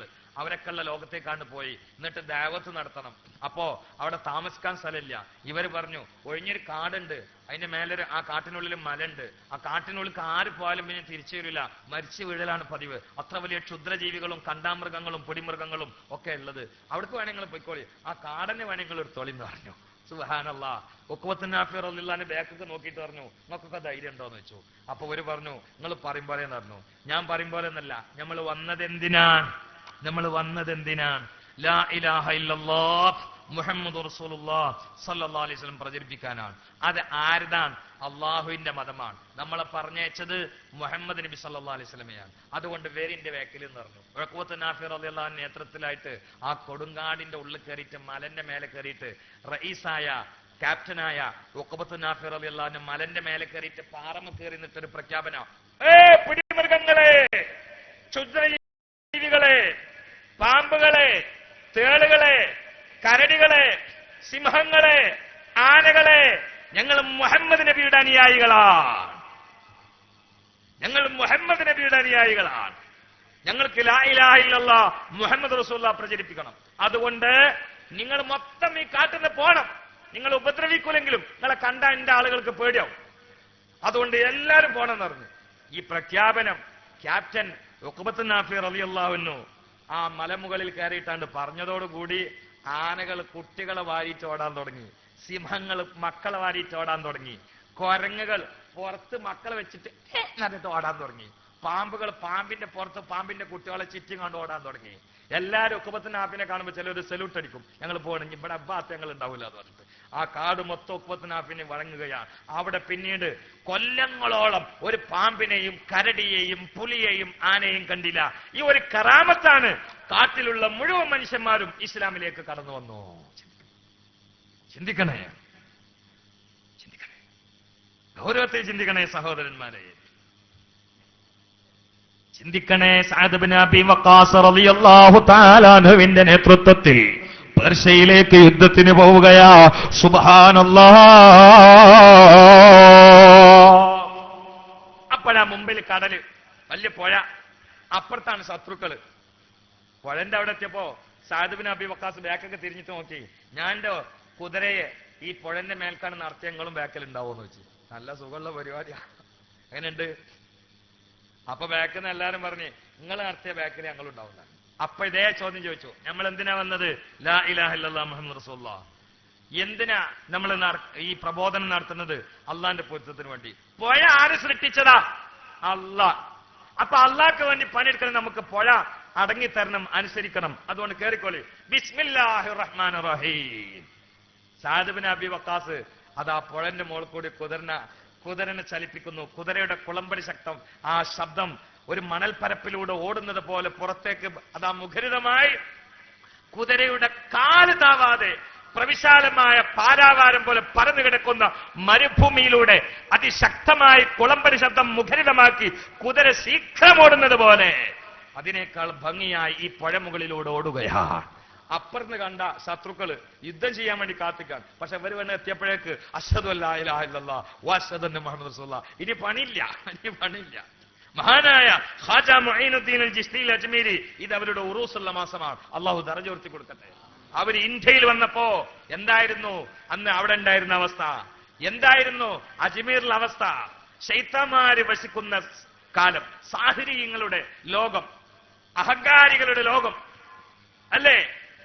രണ്ട് പ്രധാനപ്പെട്ട മനുഷ്യ പിശാചുക്കളായിരുന്നു. ഒന്ന് ജയബാൽ എന്ന് പറഞ്ഞാൽ ഒരു കുന്നുമെന്ന് മറ്റൊരു കുന്നുമൊക്കെ പാറുന്ന ആളാ. മനുഷ്യനാണ്, പക്ഷെ പാറാൻ കഴിയും. അത്ര വലിയ ശൈത്താനെ സേവിച്ച ആളാ. ഈ അത്ഭുതമൊന്നും വിലാഹത്തിന്റെ മാനദണ്ഡമല്ല കേട്ടോ, അതൊന്നും മനസ്സിലാക്കണ്ട. ശരീരത്തിലുള്ളവരിൽ നിന്ന് അത്ഭുതം കാണുമ്പോഴേ കറാമത്ത് എന്ന് പറയുള്ളൂ. അല്ലാത്തവരിൽ നിന്ന് അത്ഭുതം കണ്ട ആറാം പറപ്പ് എന്നാ പേര്. അതിന് ഇസ്തിറാജ് എന്ന് പേരിടും, സിഹർ എന്ന് പേരിടും, മക്ർ എന്ന് പേരിടും, അതിന് മാജിക് എന്ന് പേരിടും. അത്ഭുതം മാത്രം ഒരാൾ മഹാനാന്നുള്ളതിന് മാനദണ്ഡമേ അല്ല. ശരീരത്തുള്ള ഒരു മനുഷ്യൻ, ഒരു സ്വാലിഹാൻ മനുഷ്യനിൽ നിന്ന് അത്ഭുതം കാണുന്നെങ്കിൽ കറാമത്ത്. അല്ലാത്തവരിൽ നിന്നും കാണാം. ദജ്ജാൽ വലിയ അത്ഭുതം കാണിച്ചിട്ട് രംഗത്ത് വരാം. ഖിളർ നബി അടക്കം ദജ്ജാൽ നടു പൊളിക്കുന്ന ആരെ ഈ നടു വെട്ടുന്നാള് ഖിളർ നബിയാണെന്ന് മഹാന്മാരെ രേഖപ്പെടുത്തിയിട്ടുണ്ട്. ദജ്ജാൽ എല്ലാരെയും നടു കഷ്ണാക്കും. എന്നിട്ട് എന്നിട്ട് ഒട്ടിച്ചിട്ട് ഇയാൾക്ക് ജീവൻ കൊടുക്കും. എന്നിട്ടാ പറയാ ഞാൻ റബ്ബാണെന്ന്. പിടിച്ചിക്കാൻ പറ്റുമോ? അള്ളാഹു നമ്മളെ കാത്തുരക്ഷിക്കട്ടെ. വലിയ മൂർച്ചുള്ള ഫിത്തന. അതുകൊണ്ടാണ് നേരത്തെ കാവലിനെത്താട്ടം തുടങ്ങിയത്. മിൻ ഫിത്നത്തിൽ മഹിയാൽ മമാത്തി മിൻ ഫിത്നത്തിൽ മസീഹ് ദജ്ജാൽ. വന്നിട്ടൊന്നുമില്ല. നാളൊരു കുട്ടി എന്നോട് പറഞ്ഞു, ദജ്ജാല് വന്നു പോയാലും ഇവിടെ ഈസാ നബി പിന്നെയും 40 കൊല്ലം ജീവിക്കണ്ടല്ലോ, അന്നും മുസ്ലിമീങ്ങളും നിസ്കാരം അത്തയ്യാത്തൊക്കെ ഉണ്ടാവൂലേ, അപ്പൊ വന്നു പോയാൽ അത്തയ്യാത്തിൽ ആ ദ്വാ എന്താ കാട്ടുക എന്ന് വെച്ച് നോക്കാണി. അവൻ പോയ പോക്കോക്കാണ് നിങ്ങൾ എന്താ അപ്പൊ അതൊക്കെ തപ്പിയെടുക്കേണ്ട ഒരു ആവശ്യമുണ്ടപ്പോ. എന്നാലും ചില ചെറുപ്പക്കാരുണ്ട് ആവശ്യമുള്ളൊന്നും പഠിക്കൂല, നേരെ തുളഞ്ഞിട്ട് അവിടെ എത്തിക്കണോ. ഓന് വലിയ ബേജാറില്ല, ഇനിയിപ്പോ ആ ദ്വാ എന്താ കാട്ടുക. അനഞ്ഞിപ്പോ ഏതായാലും ദജ്ജാല് വരുമല്ലോ, ഒന്ന് പോയി. അങ്ങനെയുണ്ട് ചില ചെറുപ്പക്കാര്, ആവശ്യമുള്ളൊന്നും പഠിക്കൂല. മഹാനായ ഇമാം ഖുർത്തുബി റളിയല്ലാഹു തഫ്സീറിൽ ഉദ്ധരിച്ച സംഭവം ഓർക്കാണ്. അവരോടൊന്നിട്ട് ഒരാൾ ചോദിച്ചോ, ഒരു ചെറുപ്പക്കാരൻ, ഉസ്താദ് എത്ര ഇന്ത്യച്ചിട്ട് ഉറക്കം കിട്ടുന്ന ഒരു മസല കെട്ടി കുടുങ്ങി കിടക്കാണെന്ന് പറഞ്ഞു. എന്തേന്ന് വെച്ച്, ഇബ്ലീസിനെ കുറിച്ചൊക്കെ ഖുർആനിലില്ലേന്ന് ചാന്ന് പറഞ്ഞു. ആ ഇബ്ലീസിനെ കുറിച്ച് ഞാനും കണ്ടിട്ടുണ്ട് ഖുർആനില്, പക്ഷെ ഇബ്ലീസിന്റെ പെണ്ണുങ്ങളെ പേരെന്താന്ന് വെച്ച്. അപ്പൊ ഖുർത്തുബി പറഞ്ഞേ, ഞാൻ ആ നിക്കാഹിന് പങ്കെടുത്തില്ല. അല്ല എല്ലാം എന്ത് പറയാനപ്പോ അവിടെ അല്ല. പക്ഷെ ഇതെനിക്ക് തോന്നി അത് അങ്ങനാണ്ട് തട്ടേണ്ട ഒരു ചോദ്യമല്ല, അത് ചോദ്യം തന്നെയാണ്. അപ്പൊ ഞാൻ അന്ന് കൊടുത്ത മറുപടി എന്താ അറിയോ, മോനെ ദുആക്കൊരു കുഴപ്പമില്ല. കാരണം എന്താ അറിയോ, ഒരാള് വന്ന് പോയാലും അയാൾ ബാക്കി വെച്ച വിത്തന ഇവിടെ വേറെ ഉണ്ടാവൂലേ. അല്ല ചിലപ്പോ ഒരാൾ ഉള്ളതിനേക്കാളും വലിയ വിത്തന പോയാലാണ് കാരണം.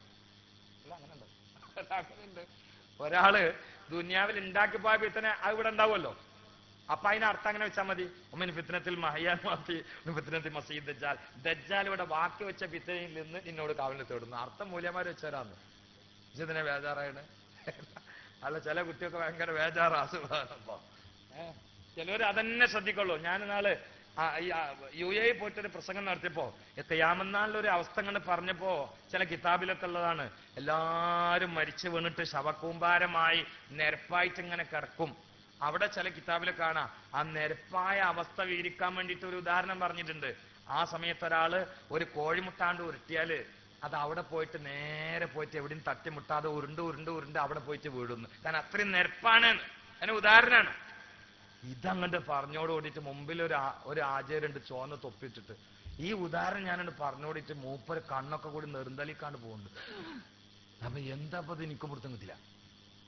ഒക്കെ കഴിഞ്ഞപ്പോൾ അയാളിനോടെന്ന് പറഞ്ഞു, സാറേ ആകെ ബേജാറിലാണ്, ഒരു വല്ലാത്ത സംശയം ഉണ്ട്. എന്ത് ചേച്ചി, അല്ല നിങ്ങളെല്ലാരും മരിച്ചു വീഴും, ഇനി ഒന്നും ഉണ്ടാവില്ല, ഒക്കെ തകർന്ന് തരിപ്പണാവും, എന്നിട്ട് നിരപ്പായിട്ടാണ് കിടക്കുമെന്ന് പറഞ്ഞില്ലേ. ആ എന്നിട്ടല്ല ആ കോഴിമുട്ട ഉരുട്ടിനെ വർത്താനം പറഞ്ഞേ, അത് പിന്നെ ആരാ ഉരുത്തിയാന്ന് വെച്ച്.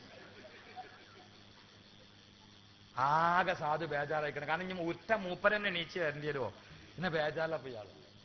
ഞാൻ പറഞ്ഞു, സാധു അത് ഉരുട്ടിനെ വർത്താനം പറഞ്ഞതല്ല, അഥവാ ഉരുട്ടിയാല്. അപ്പൊ ചിലവർ അങ്ങനെ ഉണ്ടാവും, മൂപ്പര് ഇവിടുന്നൊക്കെ വിട്ടിട്ട് ഉരുട്ടിനോടത്തേക്ക് എത്തിക്കണം. ഞാൻ കേട്ടിട്ടുണ്ട് ഏതോ ഒരു ഉസ്താദ് പറയണത്, അയാളിങ്ങനെ മൈസറിനെ കുറിച്ച് വാഴ്ന്നു വരുമ്പോ മുമ്പിലിരുന്നിട്ട് ഒരാൾ പൊട്ടിക്കരയാണ്. അപ്പൊ ഇയാൾക്ക് തോന്നി, പടച്ചോനെ ഈ സാസിൽ ദ്വാരണ ഉത്തരം കിട്ടും. ഇത്ര മുത്തക്കയങ്ങളായ മനുഷ്യന്മാർ മുപ്പര് കുറെ ദ്വാരണം ചെയ്ത്. വണ്ടി കയറാൻ നേരത്തെ ഇയാളൊന്ന് കൈപിടിച്ചപ്പോ വല്ലാതെ ഈമാൻ കൊണ്ട് പേടിച്ച് കരഞ്ഞില്ലേ, നിങ്ങളൊന്നും നല്ല നരകത്ത് കടത്തില്ലാന്ന്. അപ്പൊ ഇയാൾ അറിഞ്ഞ എന്തേന്ന് വെച്ച്, അല്ല നിങ്ങൾ നല്ലോണം കരഞ്ഞീനെ, അത് മാഷറ ഇരിച്ചിട്ടല്ലേ വെച്ച്. നിങ്ങൾ മാഷറെ പറഞ്ഞീനെന്ന് വെച്ചപ്പോ അപ്പൊ ഇയാള് കേട്ടിട്ട് തന്നെ ഇല്ല. അപ്പൊ പിന്നെ മുപ്പര് വെച്ചു, പിന്നെ എന്തിനാ നിങ്ങൾ ഇങ്ങനെ കരഞ്ഞെന്ന് വെച്ച്. അപ്പൊ പറഞ്ഞു, എന്റെ പുരയിൽ ഒരു ആട്ടുംകുട്ടി ഉണ്ടായിരുന്നു, അതിന് നടുവിലൊരു കൊറ്റന്താടി ഉണ്ടായിരുന്നു, നിങ്ങളെ താടും അങ്ങനെ തന്നെയാണ്. അപ്പൊ അതിങ്ങനെ കിണറ്റിൽ വീണിട്ട് ചാകുന്ന സമയത്ത് വെള്ളത്തിൽ മുങ്ങിപ്പൊങ്ങുമ്പോ തല ഇങ്ങനെ കുടയിലുണ്ട്, നിങ്ങൾ ആയത്തോതുമ്പോ തല ഇങ്ങനെ കുറഞ്ഞപ്പോ എനിക്ക് ആട്ടുകുട്ടിനെ ഓർമ്മ വന്നാണ്. ഇയാള് പറഞ്ഞത് മാസ്റ്ററാണ്, പക്ഷെ ആള് ഓർത്തത് കിണറ്റിൽ വീണ് ചത്ത ആട്ടുകുട്ടിനെയാണ്. അങ്ങനെ ഉണ്ടാവും. സുബ്ഹാനല്ലാഹ്. അതുകൊണ്ട് ചിന്തിക്കണേ. നമ്മള് ഇമാം മഹദി വരുമ്പോ കയ്യിൽ ഈ പതാക കണ്ട് കൊടുക്കണം. അള്ളാഹു തൗഫീഖ് ചെയ്യട്ടെ. ഒന്നാമീൻ പറയാം, അള്ളാഹു തൗഫീഖ് ചെയ്യട്ടെ. ഞാൻ അതിനുള്ള ആ അവസ്ഥ നിങ്ങളെ കണ്ണിന്റെ മുമ്പിൽ അങ്ങോട്ട് കാണിച്ചു തന്നത്. ഇനി ഇമാം മഹദി വരാൻ കാലം കുറയൊന്നുമില്ല. സൗദിയിൽ വിപ്ലവം തുടങ്ങി, സ്വസ്ഥമായിട്ട് ഹജ്ജും ഉംറയും ചെയ്യാൻ പറ്റാത്ത അവസ്ഥ ഇപ്പൊ തന്നെ വന്നു തുടങ്ങി ചില നാട്ടുകാർക്ക്. ഇനി എന്താ അവസാനത്തൊന്നാണ് കേട്ടോളി, ഇത് പേപ്പറിൽ നിങ്ങൾ വായിച്ചാൽ പിന്നെ ഉറപ്പിച്ചോളി. ഇല്ല ഞാൻ ഇപ്പൊ പറയണില്ല, നാളെ മുതൽ തുടങ്ങും വിളി ഓരോന്ന്, അവിടെ അങ്ങനത്തെ ഒന്നും പറയണില്ല. പക്ഷെ നമ്മളെ ചുണ്ടിൽ ഇങ്ങനെ അരിച്ചു കിടക്കുന്ന ചില ഹദീസുകളുണ്ട്, അത് പറയാനായിട്ടില്ല. നമ്മളൊക്കെ അങ്ങനെ എണ്ണി പിടിച്ച് നടക്കുകയാണ്. അത് വെച്ചിട്ടാണ് നിങ്ങളോട് പറഞ്ഞത്, വല്ലാതെ കാലം ഉണ്ടാവുന്ന മനസ്സിലാക്കണ്ടാവും. അതുകൊണ്ട് തൗബ ചെയ്തിട്ട് നന്നാളുള്ളവരൊക്കെ നന്നായിട്ട് നല്ല കോലത്തിൽ ജീവിക്കുക. അള്ളാഹു തൗഫീഖ് ചെയ്യട്ടെ. അള്ളാഹു തൗഫീഖ് ചെയ്യട്ടെ. എന്റെ പ്രിയപ്പെട്ട ചെറുപ്പക്കാരെ, ആരിഫീങ്ങളും ഔലിയാക്കളും ഒക്കെ പോവാൻ തുടങ്ങി. തൃപ്പനിച്ച് മുഹമ്മദ് മുസ്ലിയാര് പോയി, ഒക്കെ പോയി. ഔലിയാക്കൾ എവിടെ? ഇനി വളരെ കുറഞ്ഞ ചില മഹാന്മാരെ മാത്രമാണ് നമ്മൾ കാണുന്നത്. അവർക്ക് അല്ലാഹു ആഫിയത്തുള്ള ദീർഘായുസ് നൽകട്ടെ. അപ്പൊ ഞാൻ പറഞ്ഞത്, അത്ഭുതങ്ങൾ കണ്ടതുകൊണ്ട് മാത്രം ഒരു മനുഷ്യനെ ഉൾക്കൊള്ളാൻ പറ്റൂല, അതുകൊണ്ട് മാത്രം ഉൾക്കൊള്ളാൻ പറ്റൂല. ശൈഖ് ജിലാനി വലിയ അത്ഭുതം കാണിച്ചിരുന്ന ആളാണ്, വലിയ മഹാനുമായിരുന്നു, വലിയ അത്ഭുതമായിരുന്നു, വലിയ മഹാനുമായിരുന്നു, രണ്ടുണ്ടായിരുന്നു. ശംസുലമ വലിയ അത്ഭുതം കാണിച്ചിരുന്ന ആളാ, വലിയ മഹാനായിരുന്നു. ഒളവണ്ണ ഒരു ദാരിമുണ്ടായിരുന്നു, ശംസുലമന്റെ മുരീദാണ് ഒളവണ്ണ ദാരിമി. അദ്ദേഹം നന്ദിയിൽ ദർശനം നടത്തുന്ന സമയത്ത് കടത്തിൽ കുടുങ്ങിയ സമയമാണ്. റൂം അടച്ചിട്ടാണ് കരഞ്ഞു. ദാരിമി ഇപ്പോഴും ഉണ്ട് കേട്ടോ. റൂം അടച്ചിട്ട് കരഞ്ഞു. എന്തിനെ? കടത്ത് കുടുങ്ങിയിട്ട്. എന്നിട്ട് മൂപ്പരിങ്ങനെ ഉള്ളിൽ ചിന്തിച്ചു, എന്റെ ശേഖ് ഒരു വലിയ മഹാനല്ലോ ശംസുലമ, എന്നിട്ട് എന്തെന്റെ കടന്നും വിടാത്തത്. സ്വാഭാവികമായിട്ട് ഇങ്ങനെ ടെൻഷനിൽ ചിന്ത വന്നതാണ്. അത് ദാരിമി അദ്ദേഹത്തെ റൂമിൽ ചിന്തിച്ചാണ്. അപ്പോഴേക്ക് ശംസുലമ റൂമിൽ നിന്നൊരു കുട്ടിനെ പറഞ്ഞിട്ട് അറിഞ്ഞ് ഒളവണ്ണ ദാരിമിനോട് നമ്മുടെ വരാണ്ട് പറയുന്നത്. ചിന്തിക്കണം, ഇവിടെ നിന്നിട്ട് വരാൻ പറയുന്നത്. സുബ്ഹാനല്ലാഹ്. ദാരിമെന്ന് പറയാം, എന്താ ഇത്ര ഇഷ്ടമാ, കടക്കാണ്ട് തീർന്നോളൂ, പോയിക്കോട്ടെ. കാരണം അതിവിടെ വിവരം കിട്ടി, അതിവിടെ വിവരം കിട്ടി. ചിന്തിക്കണേ. ചേലക്കരയിൽ ഒരു പണ്ഡിതനുണ്ട്, ചേലക്കര ഉസ്താദ്, ഒരു കുറിയ മനുഷ്യനാണ്. എനിക്ക് മിനിഞ്ഞാന്ന് രാവിലെ അവിടെ പരിപാടിയായിരുന്നു, ഞാനുണ്ടായിരുന്നു, ഓണം പള്ളി ഉണ്ടായിരുന്നു, ഉമർ ഫൈസി മുക്കമുണ്ടായിരുന്നു, അങ്ങനെ ഒരുപാട് ആളുകൾ ഉണ്ടായിരുന്നു. മുഖ്യ പ്രഭാഷണത്തിന് എന്നെയാണ് ക്ഷണിച്ചിരുന്നത്. ശംസുൽ ഉലമ അനുസ്മരണ പ്രഭാഷണം ഞാനാണ് നടത്തിയത്. ആ ചേലക്കര ഉസ്താദ് ഇന്നും ജീവിച്ചിരിക്കുന്ന ആളാണ്. നിങ്ങൾ ചോദിച്ചോ, അദ്ദേഹത്തിന് 2 ചെകിടിനും അസഹ്യമായ വേദന വരികയാ. ചേലക്കര ഉസ്താദ് ഇന്നും ജീവിച്ചിരിക്കുന്ന മാശരി പോണ്ട, നിങ്ങൾക്ക് നമ്പറാണ്ട നിങ്ങൾ വിളിച്ചാൽ മതി, ഇന്നും ജീവിച്ചിരിക്കും. 1 മിനിറ്റ് കൊണ്ട് തീരുമാനമാക്കാം, ഒറ്റ മിനിറ്റ് കൊണ്ട് തീരുമാനമാക്കാം. മൂപ്പരെ ശരിയല്ല എന്ന് പറയുകയാണെങ്കിൽ ഈ അസീസ് മുസ്ലിയാരെ ഞാൻ ഏൽപ്പിക്കണേ, നാളെ ഞാൻ പ്രസംഗിക്കുന്ന ദിവസം വന്നിട്ട് എന്റെ മൈക്ക് പിടിച്ച് വിളിക്കാൻ മൂപ്പരെ ഏൽപ്പിക്കണം. ചേലക്കര ഉസ്താദൊന്നും ജീവിച്ചിരിക്കുന്ന ആളാണ്. പോയി അന്വേഷിച്ച് നോക്കി, അല്ലെങ്കിൽ ഫോൺ വിളിച്ച് വെച്ച് നോക്കി. അദ്ദേഹത്തിന് 2 ചെകിടിനും അസഹ്യമായ വേദന. ശംസുലമന്റെ ശിഷ്യനും മുരീദുമാണ്. 5 ഡോക്ടർമാരെ മാറി മാറി കണ്ടു. 5 പേരും പറഞ്ഞു 2 ചെകിട് ഓപ്പറേഷൻ ചെയ്യണം, എന്നാലും രക്ഷപ്പെടാൻ ഒന്നും പറയാൻ പറ്റില്ല എന്നാണ്. അത്ര ഗൗരവമുള്ള രോഗമാണ്. ഒന്നും കേൾക്കണില്ല, വർത്താനം കേൾക്കണില്ല. ഇബാറത്ത് കുട്ടികൾ വായിച്ചു കൊടുത്താൽ അർത്ഥം വെക്കാൻ പറ്റൂല, കാരണം ഇബാറത്ത് കേൾക്കണില്ല. പിന്നെ ഉസ്താദ് തന്നെ വായിച്ച അർത്ഥം വെച്ചത് അർത്ഥം. അതൊരു അരമണിക്കൂർ അങ്ങനെ വായിച്ച അർത്ഥം വെച്ചാൽ കഠിനമായ വേദന അടങ്ങും. പിന്നെ കിതാബ് കൂട്ടിയിട്ട് പോയി കിടക്കലാണ്. എന്ത് ചെയ്യും? ഡോക്ടർമാര് 5 ആളും പറഞ്ഞു ഓപ്പറേഷൻ കൊണ്ടല്ല രക്ഷപ്പെടൂല, ഓപ്പറേഷൻ ചെയ്താലും കാര്യം ഗൗരവമാണെന്ന് പറഞ്ഞു. ആര്? കേരളം കണ്ട ഏറ്റവും വലിയ 5 ഡോക്ടർമാർ തമിഴ്നാട്ടിലും പോയി. അപ്പോഴാണ് ബഹുമാനപ്പെട്ട ശംസുലമ ജീവിച്ചിരിക്കുന്ന കാലമാണ്. ശംസുലമന്റെ വീട്ടിക്ക് ബസ് കയറി ബഹുമാനപ്പെട്ടവര് ജീവിച്ചിരിക്കുന്ന കാലത്ത് വീട്ടിക്ക് പോയി. ശംസുലമ മുമ്പിൽ പോയിട്ട് പൊട്ടിക്കഴിഞ്ഞു. എനിക്ക് ദർശനം വയ്യ, കുട്ടികൾ വായിച്ചിട്ട് കേൾക്കുന്നില്ല, ഞാൻ വായിച്ചർത്ഥം വെച്ച് എനിക്ക് തല കറങ്ങാൻ, ചുവട് വേദന. ശംസുലമയാവുന്ന മഹാൻ ചോദിച്ചു, അപ്പൊ നിങ്ങൾ ഡോക്ടറെ കണ്ടില്ലേന്ന് വെച്ചു. 5 ഡോക്ടർമാരെ കണ്ടു. എന്തേ ഓല് പറഞ്ഞു ചോദിച്ചു. ഓല് 5 ആള് ഓപ്പറേഷൻ ചെയ്യാനാ പറഞ്ഞത്. അത് ഓപ്പറേഷൻ ചെയ്യുന്നു വേണ്ട, അങ്ങനെ ചെയ്യുകയാണെങ്കിൽ ദാവൂദുൽ ഹക്കീം മുട്ടുപേട്ടയിലുള്ള മഹാനായ ദാവൂദുൽ ഹക്കീം വന്നിട്ട് ചെയ്തോളൂ, ഞാൻ അവരെ ഏൽപ്പിച്ചിട്ടുണ്ട്, നിങ്ങൾ പോയിക്കോളി. ദാവൂദുൽ ഹക്കീം എന്ന് പറഞ്ഞാൽ തമിഴ്നാട്ടിലെ ആശുപത്രിയിലെ ഡോക്ടറല്ല, പിന്നെ മുത്തുപേട്ട ദർഗി കിടക്കുന്ന മഹാനാണ്. മനസ്സിലായോ? ദാവൂദുൽ ഹക്കീം എന്ന് പറഞ്ഞ ആരാ? നിങ്ങൾക്ക് മനസ്സിലായിട്ടില്ലേ? ഞാൻ ഡോക്ടറെ തെരഞ്ഞിട്ട് അവിടെ പോകാൻ നിൽക്കണ്ട. മുത്തുപേട്ട ദർഗിയിൽ കിടക്കുന്ന മഹാനാണ്. ശംസുലം പറഞ്ഞു അത് ഓപ്പറേഷൻ ചെയ്യുകയാണെങ്കിൽ ദാവൂദുൽ ഹക്കീം വന്നിട്ട് ഓപ്പറേഷൻ ചെയ്തോളും, അത് ഞാൻ മൂപ്പരെ ഏൽപ്പിച്ചോളാം, നിങ്ങൾ പോയിക്കോളി. അത് പറയണമെങ്കിൽ ധൈര്യം ഉണ്ടാവണമെങ്കിൽ ഇവരെ തമ്മിൽ എത്ര ബന്ധം ഉണ്ടാവണം. നിങ്ങൾ ആരെങ്കിലും ഈ വേദന എന്നോടെന്ന് പറഞ്ഞു, പിന്നെ എനിക്ക് ഭയങ്കര വേദന ഉണ്ട്, നിങ്ങൾ ദ്വാരക്കണം എന്ന് പറഞ്ഞു. ഞാൻ നിങ്ങളോട് പറയാണ്, ആ നിങ്ങൾ ഓപ്പറേഷൻ ചെയ്യേണ്ട, ഞാൻ ഏറുവാടി കേൾപ്പിച്ചിരിക്കുന്നത്, നിങ്ങൾ എന്തെന്നെ കാറ്റ് വണ്ടിയിലിട്ടിട്ട് ഏറുവാടി കൊണ്ടാക്കും. കാരണം പൊട്ടത്തരം പറയുന്നത് അറിയാം അല്ലേ? അല്ല ചെയ്യൂലേ? അല്ല പിന്നെ നിങ്ങൾ ഏറുവാടി ഞാൻ കൊണ്ടാക്കേണ്ടി വരും. പക്ഷേ ഇത് പറഞ്ഞത് ശംസുലമയാണ്. അതുകൊണ്ട് ബഹുമാനപ്പെട്ട ചേലക്കര ഉസ്താദ് ഉറപ്പിച്ചു ഇനി ഓപ്പറേഷൻ വേണ്ടാന്ന്. മൂപ്പര് തിരിച്ചുപോയി ഷൊർണൂർ ട്രെയിൻ ഇറങ്ങിയിട്ട് അവിടെ ഒരു പള്ളിയിൽ കയറിയിട്ട് അസറിന് മുമ്പ് നിങ്ങൾ കിടന്നുറങ്ങിയതാ. അപ്പൊ മൂപ്പര് എന്നോട് പറഞ്ഞതാ, മിഞ്ഞാന്ന് എന്നോട് പറഞ്ഞു, ഒരു 19 ആളുകളുണ്ട് ഇങ്ങനെ വരണ കിനാവില്. എന്തെങ്കിലും കിനാവല്ല, അഡ്രസ്സുള്ള കിനാവാണ്. ഒരു 50ഓളം ആളുകൾ ഇങ്ങനെ. അതിലൊരു ആള് വലിയ ആളാണ്, നീട്ടം വലിപ്പമുള്ള ഒരാള്. അവരൊക്കെ കൂടി വന്നിട്ട് മൂപ്പര മുമ്പിൽ ഇങ്ങനെ നിന്നിട്ട് ഒരാള് ചവിട്ടിനുള്ളിൽ സിറിഞ്ചിട്ട് കുത്താൻ തുടങ്ങി, എന്നിട്ട് സൂചി അടിക്കാൻ തുടങ്ങി. ആ മറ്റാള് കത്തിയിട്ടിട്ട് കുത്താൻ തുടങ്ങി. അതിൽ മൂപ്പര് വേദന ആണുണ്ട്, 2 ചെവിടും അങ്ങനെ. അപ്പൊ ഈ വലിയ ആള് നിർദ്ദേശം കൊടുക്കും, കൂടെ വന്ന ആൾക്കാർ പണിയെടുക്കും. വലിയ ആള് നിർദ്ദേശം കൊടുക്കും, കൂടെ വന്ന ആള് പണിയെടുക്കും. അപ്പൊ മൂപ്പരിങ്ങനെ ഈ ഉറക്കിൽ തന്നെ മനസ്സിലായി, ഈ നീണ്ട ആള് ദാവൂദുൽ-ഹക്കീമാണല്ലോ, ചുറ്റുള്ള ആൾക്കാർ മൂപ്പരെ മുരീദന്മാരാണല്ലോ. പണിയൊക്കെ കഴിഞ്ഞു, നോക്കുമ്പോ ഒന്നുമില്ല. നോക്കുമ്പോ ചെവിടിന്റെ വേദന പോയിക്കണ് കേൾക്കണുണ്ട്. തുണി കുപ്പാൻ നോക്കുമ്പോ ചോരയുണ്ട്. ആര്? മഹാനായ വലിയുള്ളാഹി ശംസുൽ ഉലമ, അള്ളാഹു ദർജ ഉയർത്തി കൊടുക്കട്ടെ. ഒരു മനുഷ്യന്റെ ഏറ്റവും വലിയ ഭാഗ്യക്കേട് എന്താ പറയുക? ഞങ്ങള് ജീവിതത്തിൽ ഔലിയാക്കളും ആരിഫ്യങ്ങളും മുമ്പിൽ നിന്നിട്ട് ഓല നിലയും വലിയും ദർജയും മനസ്സിലാക്കാൻ കഴിയാതിരിക്കുക എന്നുള്ളതാണ് ഒരു മനുഷ്യന്റെ ഏറ്റവും വലിയ പൊട്ടത്തരം. അള്ളാഹു അതിൽ നമ്മളെ കാത്തുരക്ഷിക്കട്ടെ.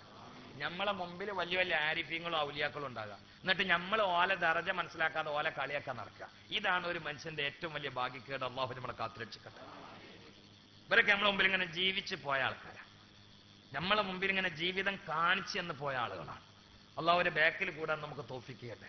അപ്പൊ അവര് പോയി ഇറങ്ങുന്ന സ്ഥലത്ത് സ്വർഗത്തിൽ നമ്മളും പോയി ഇറങ്ങും. അതിന് അള്ളാഹു നമുക്ക് തൗഫീക്ക് ചെയ്യട്ടെ. ഞാൻ അവസാനിപ്പിക്കുകയാണ്.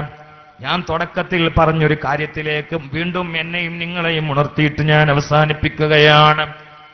ഖുർആനിലൂടെ തസ്കിയത്തിലേക്ക്. ഖുർആൻ തസ്കിയത്തിന് വേണ്ടിയാണ്.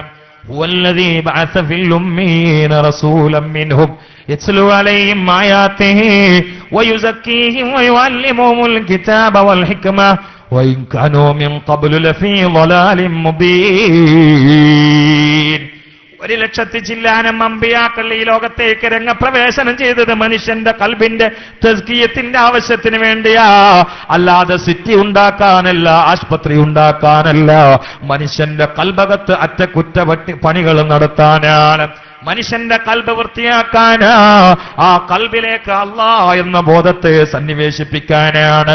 അംബിയാ കുടുംബത്തിലെ അവസാനത്തെ കണ്ണിയും അംബിയാ കുടുംബത്തിലെ നായിക പ്രഭുവുമായ പ്രാപഞ്ചിക പ്രതിഭാസങ്ങളുടെ ആമുഖമായ വിശ്വമാന വിഗാതയുടെ വിമോചന ഗീതമായ പ്രപഞ്ചത്തിൽ പ്രവാചക പൂങ്കവരായ മനസ്സിന്റെ ദർപ്പണമായ കൽബിന്റെ കവാടമായ റൂഹിന്റെ റാഹത്തായ വിശ്വാസത്തിന്റെ ശ്വാസമായ വിശ്വമാന വിഗാതയുടെ വിമോചന ഗീതമായ മക്കയിൽ ഉദിച്ച പ്രഭയായ മദീനയിൽ നിദ്ര കൊള്ളുന്ന നിലാവായ അഷ്റഫുൽ ഖൽഖ് നബി മുഹമ്മദുർ റസൂലുള്ളാഹ് സല്ലല്ലാഹു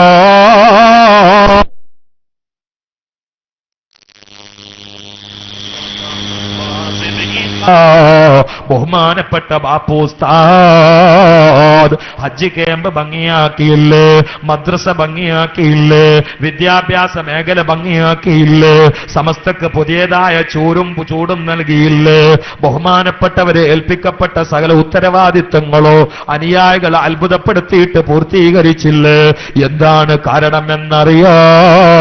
ഉസ്താദ് ഞങ്ങളോടൊക്കെ പറയാറുണ്ട്, ഉത്തരവാദിത്തം അല്ലാഹു ഏൽപ്പിക്കുന്നതാണ്, അത് അല്ലാഹു മഹ്ശറിൽ വെച്ചുകൊണ്ട് ചോദ്യം ചെയ്യുന്നതാണ് എന്ന് പറഞ്ഞുകൊണ്ട് ഉത്തരവാദിത്വം ഏറ്റെടുത്ത രോഗം നോക്കാതെ, അതാ ക്ഷീണം നോക്കാതെ, പ്രായം നോക്കാതെ, ചെറുചെറുക്കുള്ള ചെറുപ്പക്കാരുടെ ആരോഗ്യമേനയോടെ അതാ അശാന്തമായ പരിശ്രമത്തിലൂടെ വിദ്യാഭ്യാസ സ്ഥാപനങ്ങളെ ഉയർത്തിയില്ലേ, വിദ്യാഭ്യാസ ബോർഡിനെ ഉയർത്തിയില്ലേ, മുഅല്ലിമീങ്ങളുടെ ക്ഷേമത്തിന് വേണ്ടി പ്രവർത്തിച്ചില്ലേ? ഏക സിവിൽ കോഡ് വന്നപ്പോൾ ഉത്തരവാദിത്വം ഉസ്താദിനെയല്ലേ ഏൽപ്പിച്ചത്? പെൺകുട്ടികളെ 18 വയസ്സിന്റെ ചർച്ച വന്നപ്പോൾ ഉത്തരവാദിത്വം ഉസ്താദിനെയല്ലേ ഏൽപ്പിച്ചത്? കോടതി കയറി ഇറങ്ങാനുള്ള ഉത്തരവാദിത്വം ആ ഉസ്താദിനെയല്ലേ ഏൽപ്പിച്ചത്? എന്തേ പ്രിയപ്പെട്ടവരെ, അതിന്റെ പവർ നിങ്ങൾ കണ്ടില്ലേ? മഹാനവറുകൾ ലാ ഇലാഹ ഇല്ലല്ലാഹ് എന്നത് സയ്യിദ് തൽഖീനായി ഉച്ചസ്ഥലം ചൊല്ലിക്കൊടുത്തപ്പോ ചുണ്ട് ചലിപ്പിച്ചുകൊണ്ടല്ലേ പോയത്? ആ മഹാനായ ബാപ്പു ഉസ്താദിന് പരലോക സ്വർഗത്തിൽ വെച്ചുകൊണ്ട് കാണണ്ടേ? തന്റെ പ്രിയപ്പെട്ട ഭാര്യക്ക് വായിലങ്ങ് ക്യാൻസർ വന്നപ്പോ മഹാനായ ശൈഖുനാ കോയക്കുട്ടി ഉസ്താദ് ഡോക്ടർമാരെ ഒഴിവാക്കിയ സമയത്ത് എങ്ങനെയാ സ്വന്തം ഭാര്യയുടെ ക്യാൻസർ മാറ്റിയതെന്നറിയോ? റൂമിൽ കയറിയിട്ട് കഥ കടച്ചുകൊണ്ട് നാരിയത്ത് സലാത്ത് ചൊല്ലിയിട്ട് ആ വൃദ്ധനായ ഫഖീഹായ സാഹിദായ ദുആക്ക് ഇജാബത്തുള്ള മഹാനായ മനുഷ്യൻ പാതിരാവിൽ നാരിയത്ത് സലാത്ത് ചൊല്ലിയിട്ട് പൊട്ടി പൊട്ടി കരഞ്ഞപ്പോ ഭാര്യയുടെ ക്യാൻസർ അങ്ങ് മാറി മാറുകയാ. ആ മഹാനവറുകൾ ഉറക്കെ ദിക്ർ ചൊല്ലിയിട്ട് വഫാത്തായില്ലേ? പൊന്നുമോനെ, ഇന്നല്ലെങ്കിൽ നാളെയടാ നമ്മൾ മരിക്കുമ്പോ, വന്യവയോധികരായ കാരണവന്മാരെ നിങ്ങൾ മരിക്കുമ്പോ, ഇതുവരെയും ഈ പാവപ്പെട്ട മുത്തഅല്ലിമിന്റെ വാക്കുകൾ ശ്രദ്ധിച്ച് ക്ഷമയോടെ കേട്ടിരുന്ന പ്രിയപ്പെട്ട ഉമ്മമാര്, പെങ്ങന്മാരെ, ഇന്നല്ലെങ്കിൽ നാളെ നമ്മളങ്ങ് മരിക്കുമ്പോ, ദുനിയാവിനോട് പിരിയുമ്പോ, മാർബിൾ കൊട്ടാരത്തിൽ നിന്നിറങ്ങിയിട്ട് ഇരുട്ടുകൊണ്ട് പെയിന്റിട്ട് 6 അടി മണ്ണിലേക്ക് 6 കാലുള്ള കട്ടിലിൽ കയറ്റി താഴ്ത്തുമ്പോ, അവിടെ മക്കളില്ല. ഇറങ്ങിക്കിടക്കുന്നത് മാർബിൾ കൊട്ടാരമല്ല, ഫാനില്ല, AC ഇല്ല, TV ഇല്ല, കമ്പ്യൂട്ടറില്ല, കയ്യിൽ മൊബൈലില്ല, വായിക്കാൻ ന്യൂസ് പേപ്പർ ഇല്ല, മൂക്കിലൽപ്പം പഞ്ഞുമായി കിടക്കുന്ന പെങ്ങള്, തുണിക്കഷ്ണത്തിൽ പൊതിയപ്പെട്ട് കിടക്കുന്ന ചെറുപ്പക്കാരാ, ആ കവളിൽ നിന്ന് കഫൻ തുണി അങ്ങ് മാറ്റപ്പെട്ടാൽ ജീവിതം തുടങ്ങിയില്ലേ? ആ ജീവിതം സ്വർഗമാകണ്ടേ, അവിടെ ഖബർ വിശാലമാകണ്ടേ, പരലോകത്ത് പടച്ചവന്റെ പ്രതാപം അനുഭവിക്കണ്ടേ? മുത്തഖീങ്ങളുടെ അതിഥി മന്ദിരമായ പാലാറ് വീഞ്ഞാറ് കളകളാരവും മുഴക്കൊഴുകുന്ന അരുവികളാൽ സമൃദ്ധമായ സ്വർഗത്തിൽ കയറി കള്ളുകുടിക്കണ്ടേ, പെണ്ണുമായി രസിക്കണ്ടേ, ജ്യൂസ് കുടിക്കണ്ടേ, പഴങ്ങൾ തിന്നണ്ടേ? ഒറ്റമുത്തിൽ നിർമ്മിക്കപ്പെട്ട മണിമന്ദിരങ്ങളില് ആ മണിമന്ദിരങ്ങൾ പൊളിഞ്ഞു പോകൂല. ദ്രവിക്കുന്ന കമ്പിയല്ല, നുറുമ്പുന്ന കുമ്മായമല്ല, പൊടിയുന്ന സിമന്റല്ല. ജന്നത്താനി മിൻ ദഹബിൻ ആനിയത്തുഹുമാ വഹുലിയുഹുമാ വമാ ഫീഹിമാ മിൻ ദഹബ്. ചില പ്രത്യേകമായ കൊട്ടാരങ്ങളില് സ്വർണം കൊണ്ട് ഉണ്ടാക്കിയിട്ടുള്ള വലിയ മണിമന്ദിരങ്ങളാ. ആ മണിമന്ദിരങ്ങളിൽ വിതരപ്പെട്ട മുത്തുകളെ പോലെയുള്ള ഹൂറുല്യങ്ങളാ. അതല്ലേ ചെറുപ്പക്കാരാ ജീവിതം? ആ ജീവിതത്തിന് വേണ്ടിയല്ലേ SKSF, ആ ജീവിതത്തിന് വേണ്ടിയല്ലേ SYS, ആ ജീവിതത്തിന് വേണ്ടിയല്ലേ SBV, ആ ജീവിതത്തിന് വേണ്ടിയല്ലേ SKJM, ആ ജീവിതത്തിന് വേണ്ടിയല്ലേ വാള്, ആ ജീവിതത്തിന് വേണ്ടിയല്ലേ സംഘാടനം, ആ ജീവിതത്തിന് വേണ്ടിയല്ലേ സംഭാവന? അല്ലാഹുവേ, ഈ സദസ്സിനെ കബൂലാക്കണേ അല്ലാ. അല്ലാഹു കബൂലാക്കട്ടെ. ഞാൻ നിർത്തുകയാണ്. ആണുങ്ങളെല്ലാരും മുമ്പോട്ട് വന്നിട്ട് നമ്മളെ SKSFന്റെ കുട്ടികൾ, അവർക്ക് നമ്മളീ തരണമൊക്കെ തന്നെ ഉള്ളൂ. അവരുടെ കയ്യിൽ നേരത്തെ ഫണ്ടൊന്നുമില്ല, പിന്നെ അഡ്രസ് ഇല്ലാത്ത, പിരിവ് പരിചയമില്ലാത്ത ആളുകളുമാണ്. അതുകൊണ്ട് നമ്മളീ കൊടുക്കണമൊക്കെ ഉണ്ടായിട്ട് അതുകൊണ്ട് വേണം കാര്യങ്ങളൊക്കെ നടക്കാൻ. നിങ്ങളൊക്കെ നല്ല രൂപത്തിൽ ഇത്തക്കുന്നാറ വലോഭിഷിക്ക് തമ്ര, ഒരു കാരക്കയുടെ ചീളുണ്ടെങ്കിലും കത്തിക്കാളുന്ന ഭീകരമായ നരകത്തെ നിങ്ങൾ സൂക്ഷിക്കുക എന്ന മഹാനരായ മുത്ത് ഹബീബ് മുഹമ്മദ് മുസ്തഫ സല്ലല്ലാഹു അലൈഹി വസല്ലമയുടെ ഹദീസിനെ നിങ്ങൾക്ക് പറ്റുന്നൊരു സംഖ്യ എന്നുകൊണ്ട് നിങ്ങൾ സ്വാഗതം ചെയ്യുക. ഒരു ബക്കറ്റ് ഇവിടെ വെക്കും. അപ്പോ ഉസ്താദ്മാരാരെങ്കിലും എവിടെ തേന എവിടെ? ആരും ബഹുമാനപ്പെട്ട ജമൈതങ്ങൾ പാപ്പ മന്ത്രിച്ച ബഹുമാനപ്പെട്ട നാസറായുധങ്ങൾ തീരെ സംസാരിക്കാത്ത ആളാ. നാവ് വളരെ ശ്രദ്ധിക്കുന്ന ആളാ. വളരെ അത്യാവശ്യമുള്ള കാര്യങ്ങൾ മാത്രം പറയും. തികഞ്ഞ പണ്ഡിതനാണ്. അംഗീകൃത ത്വരീഖത്തിന്റെ വിരുദുകൾ കൊണ്ടിറക്കുന്ന ഒരു സൂഫിയായ മനുഷ്യനാണ്. ബഹുമാനപ്പെട്ട ഒരു കാളിയരാണെന്ന് പിന്നെ ഞങ്ങളോട് പറയേണ്ട, ഞങ്ങൾ എന്നും കാണുന്നതാണ്, പേപ്പറിൽ വായിക്കണം. അതോടുകൂടി മുഖത്തേക്കാണ് നോക്കിയാൽ തന്നെ ഇപ്പൊ യമനിൽ നിന്ന് ഇങ്ങോട്ട് വന്നിരിക്കാൻ തോന്നിപ്പോകും. ആ മുഖത്തന്നെ അറബി പാരമ്പര്യത്തിന്റെ പൈതൃകവും ഹൈബത്തൊക്കെ തുടിച്ചിക്കുന്ന ആളാണ്. അവർ ഊതിയത് അഹ്ലുബൈത്ത് പിന്നെ പറയണ്ടല്ലോ, അത് കെസഫീനത്തി നൂഹിൻ എന്നാ. കെസഫീനത്തിന് എന്ന് പറഞ്ഞാൽ ഈ തേൻ നിങ്ങൾ അങ്ങാടി കിട്ടുന്ന പൈസ കൊടുത്താൽ മതി. പക്ഷെ കെസഫീനത്തി നൂഹിൻ എന്നാ പറഞ്ഞു. കാരണം കപ്പൽ എന്ന് പറഞ്ഞാൽ എല്ലാ കപ്പലും നമുക്ക് വിശ്വസിക്കാൻ പറ്റില്ല. ഞാൻ നാളെ ദീപക്ക് വാതിന് കപ്പലിലാണ് പോയത്. ഫ്ലൈറ്റിന് പോയാൽ മതിയായിരുന്നു, പക്ഷെ കപ്പൽ കയറാനുള്ള ബോധ്യമാണ് ഞാൻ കപ്പലിന് വരാന്ന് പറഞ്ഞു. ഇപ്പൊ ദീപേരിനെ വിളിക്കുമ്പോൾ ഞാൻ വരണില്ല എന്ന് പറയും. കാരണം വരണമെങ്കിൽ ഒന്നാമത്തെ സ്ഥലത്ത് ഫ്ലൈറ്റിന് പോകണം എന്നുള്ള. അങ്ങനെ അന്ന് കപ്പൽ പോയിട്ടാണ്ട് കുടുങ്ങി. കടലിന്റെ നടുവിന്ന് കപ്പൽ അങ്ങോട്ട് തെരെടുത്തിട്ടിട്ട് ഞാൻ 3 വട്ടം ഷാത്തിലും മല്ലി അഷ്ഹദുല്ലാഹിലാ, എന്നിട്ട് ഉറക്കാണ്ട് ദിക്റല്ലേ ആയില്ലല്ലോ. അള്ളാഹിനോട് പറഞ്ഞു, മരണം എവിടുന്ന് ഉറപ്പാന്ന് എനിക്ക് അറിയാം അർച്ചോനെ, പക്ഷെ ഇവിടുന്ന് മരിപ്പിക്കല്ലേ. കപ്പലാണ്ട് ഇളകിയിട്ട് മനുഷ്യനാണ്ട് ഇല്ലാതായി എന്താ കാട്ടുന്നത്? ജീവിതത്തിൽ അങ്ങനെ ഛർദ്ദിക്കാത്ത ആളാണ് ഞാൻ. ഛർദ്ദിച്ചങ്ങണ്ട് മുങ്ങിയാണ്. ഇനി അവിടെ പോയിട്ട് വേളറിയാണ്, ഛർദ്ദിക്കാൻ വേണ്ടി പോകല്ലേ. അപ്പൊ അതുകൊണ്ട് കപ്പല് വലിയ സുഖമൊന്നും കിട്ടൂല, കയറിയാലപ്പോ അറിയുള്ളൂ. അപ്പോ സഫീനത്തി നൂഹിൻ എന്നാ പറഞ്ഞത്. നൂഹ് നബി ഇസ്ലാമിന്റെ കപ്പലുമാണ്. അത് ധൈര്യത്തിൽ കയറിക്കോളി, അതിൽ ഛർദ്ദിക്കില്ല, അത് മറിയില്ല. കാരണം അതിന്റെ കപ്പിത്താൻ സയ്യിദുനാ നൂഹ്. ആ വാക്കിന്റെ അർത്ഥം തന്നെ തേങ്ങി തേങ്ങി കരയാന്നാ. കാരണം അള്ളാഹിനോർത്ത് തേങ്ങി തേങ്ങി കരഞ്ഞിരുന്ന മഹാനാ. മഹാന്മാരെ അമ്പിയാക്കളോടൊക്കെ അവരുടെ ആ ക്വാളിഫിക്കേഷൻ എങ്ങനെ അർത്ഥമുണ്ട്? ഈസാ നബിന്റെ ഒരു പ്രധാനപ്പെട്ട ക്വാളിഫിക്കേഷനാണ് റൂഹുല്ലാഹ ഈസ. എന്തായാലും കാരണം റൂഹ് എന്ന് പറയാൻ കാരണം എന്താ വെച്ചാല് അവര് മനുഷ്യന്മാർക്ക് റൂഹ് ഇട്ട് കൊടുത്തിരുന്ന ആളാണ്. മരിച്ചുപോയ മനുഷ്യന്മാർക്ക് റൂഹ് ഇട്ടിട്ട് ജീവിപ്പിച്ചിരുന്ന ആളാണ്. അപ്പൊ റൂഹുല്ല. മാത്രമല്ല ആളുകളെ കൽബിന് തെസ്കിയത്ത് നൽകിയിരുന്ന ആളാണ്. അപ്പൊ റൂഹുല്ല. കാരണം കൽബിന് റൂഹ് ഇട്ട് കൊടുക്കുന്ന ആള്. നൂഹ് നബി ഇസ്ലാമിന് നൂഹ് എന്ന് പറയാൻ കാരണം തേങ്ങി തേങ്ങി കരയും അള്ളാൻ ഓർത്തിട്ട്. കരഞ്ഞിട്ട് 2 കവിള് 2 ചാലായി മാറിയിരുന്നു. ചാല് കരഞ്ഞിട്ട് അതിന്റെ ഉള്ളിൽ കൂടി പല്ല് പുറത്തേക്ക് കണ്ടിരുന്നു അള്ളാനോർത്ത് കരഞ്ഞിട്ട്. അപ്പോ അഹ്ലുബൈത്ത് നൂഹ് അലൈഹി ഇസ്ലാമിന്റെ കപ്പൽ പോലെയാണെന്ന് മുഹമ്മദ് മുസ്തഫ. ആ അഹ്ലുബൈത്ത് മന്ത്രിച്ചതാണ് തേൻ. അതന്നെ ഫീ ശിഫാഉൽ ലിന്നാസ്, ജനങ്ങൾക്ക് ശിഫുണ്ട് എന്ന് അള്ള പറഞ്ഞ തേനാണ്. അതുകൊണ്ട് ഇത് ഒരുപാടുണ്ട്, കുറച്ചൊന്നല്ല, കുറെ ഉണ്ട്. 300 അതെല്ലാരും കൂടി കൊണ്ട് വിളിച്ചെത്തിയാൽ പറ്റൂല. ഒരു 150 ആണ്ടുകൊണ്ടേക്കോളൂ പെണ്ണുങ്ങളെടുത്ത് കാണുകൊണ്ടേ. ഇതിന്റെ ബാക്കിയാണ് അതാ 300 പുറമേ ഇതിന്റെ ബാക്കി. അപ്പം ഒരു 300 ആ വലിയ. പിന്നെ നിങ്ങൾക്ക് വേറെ ഫണ്ടിന് വേറെ ഉദ്ദേശം ഒന്നും ചില ഈ പരിപാടിക്കാണ് നടന്നു പോകണല്ലേ? അത്രയല്ലേ ഉള്ളൂ, വേറെ ഒന്നും ചെല്ല. അപ്പൊ എന്തെങ്കിലും പൈസ ഒന്ന് കൊടുത്താൽ മതി. ഇതിപ്പോ എളുപ്പല്ലേ? ഈ പരിപാടിയൊക്കെ നല്ല ആൾക്കാട് കഴിഞ്ഞോണം. 100 റുപ്യക്കൊക്കെ ഞാൻ കൊടുത്ത കാലം മറന്നിക്കണം. എൻ്റെത് ഏറ്റവും ചുരുങ്ങിയത് 313. അപ്പോൾ ബഹുമാനപ്പെട്ട അസീസ് മുസ്ലിയായിരുന്നു അതിൻ്റെ ഒന്നും ആവശ്യമില്ല എന്ന് പറഞ്ഞു. ഒരു 100 റുപ്യ നിങ്ങൾ എല്ലാവരും തീരുമാനിക്കും. ഇന്ന് പൈസ ഇല്ലാത്തവർ നാളെ കൊടുത്തോളിയും. ഈ പക്ഷേ ബഹുമാനപ്പെട്ട തങ്ങൾപ്പാവം മന്ത്രിച്ച ഈ തേന് ഒന്ന് ഞാനും കാരണം ഞാൻ ഈ തേനോണ്ട് ജീവിക്കുന്ന ആളാണ്. എന്റെ റൂമിൽ എപ്പോഴും തേൻ ഉണ്ടാവും.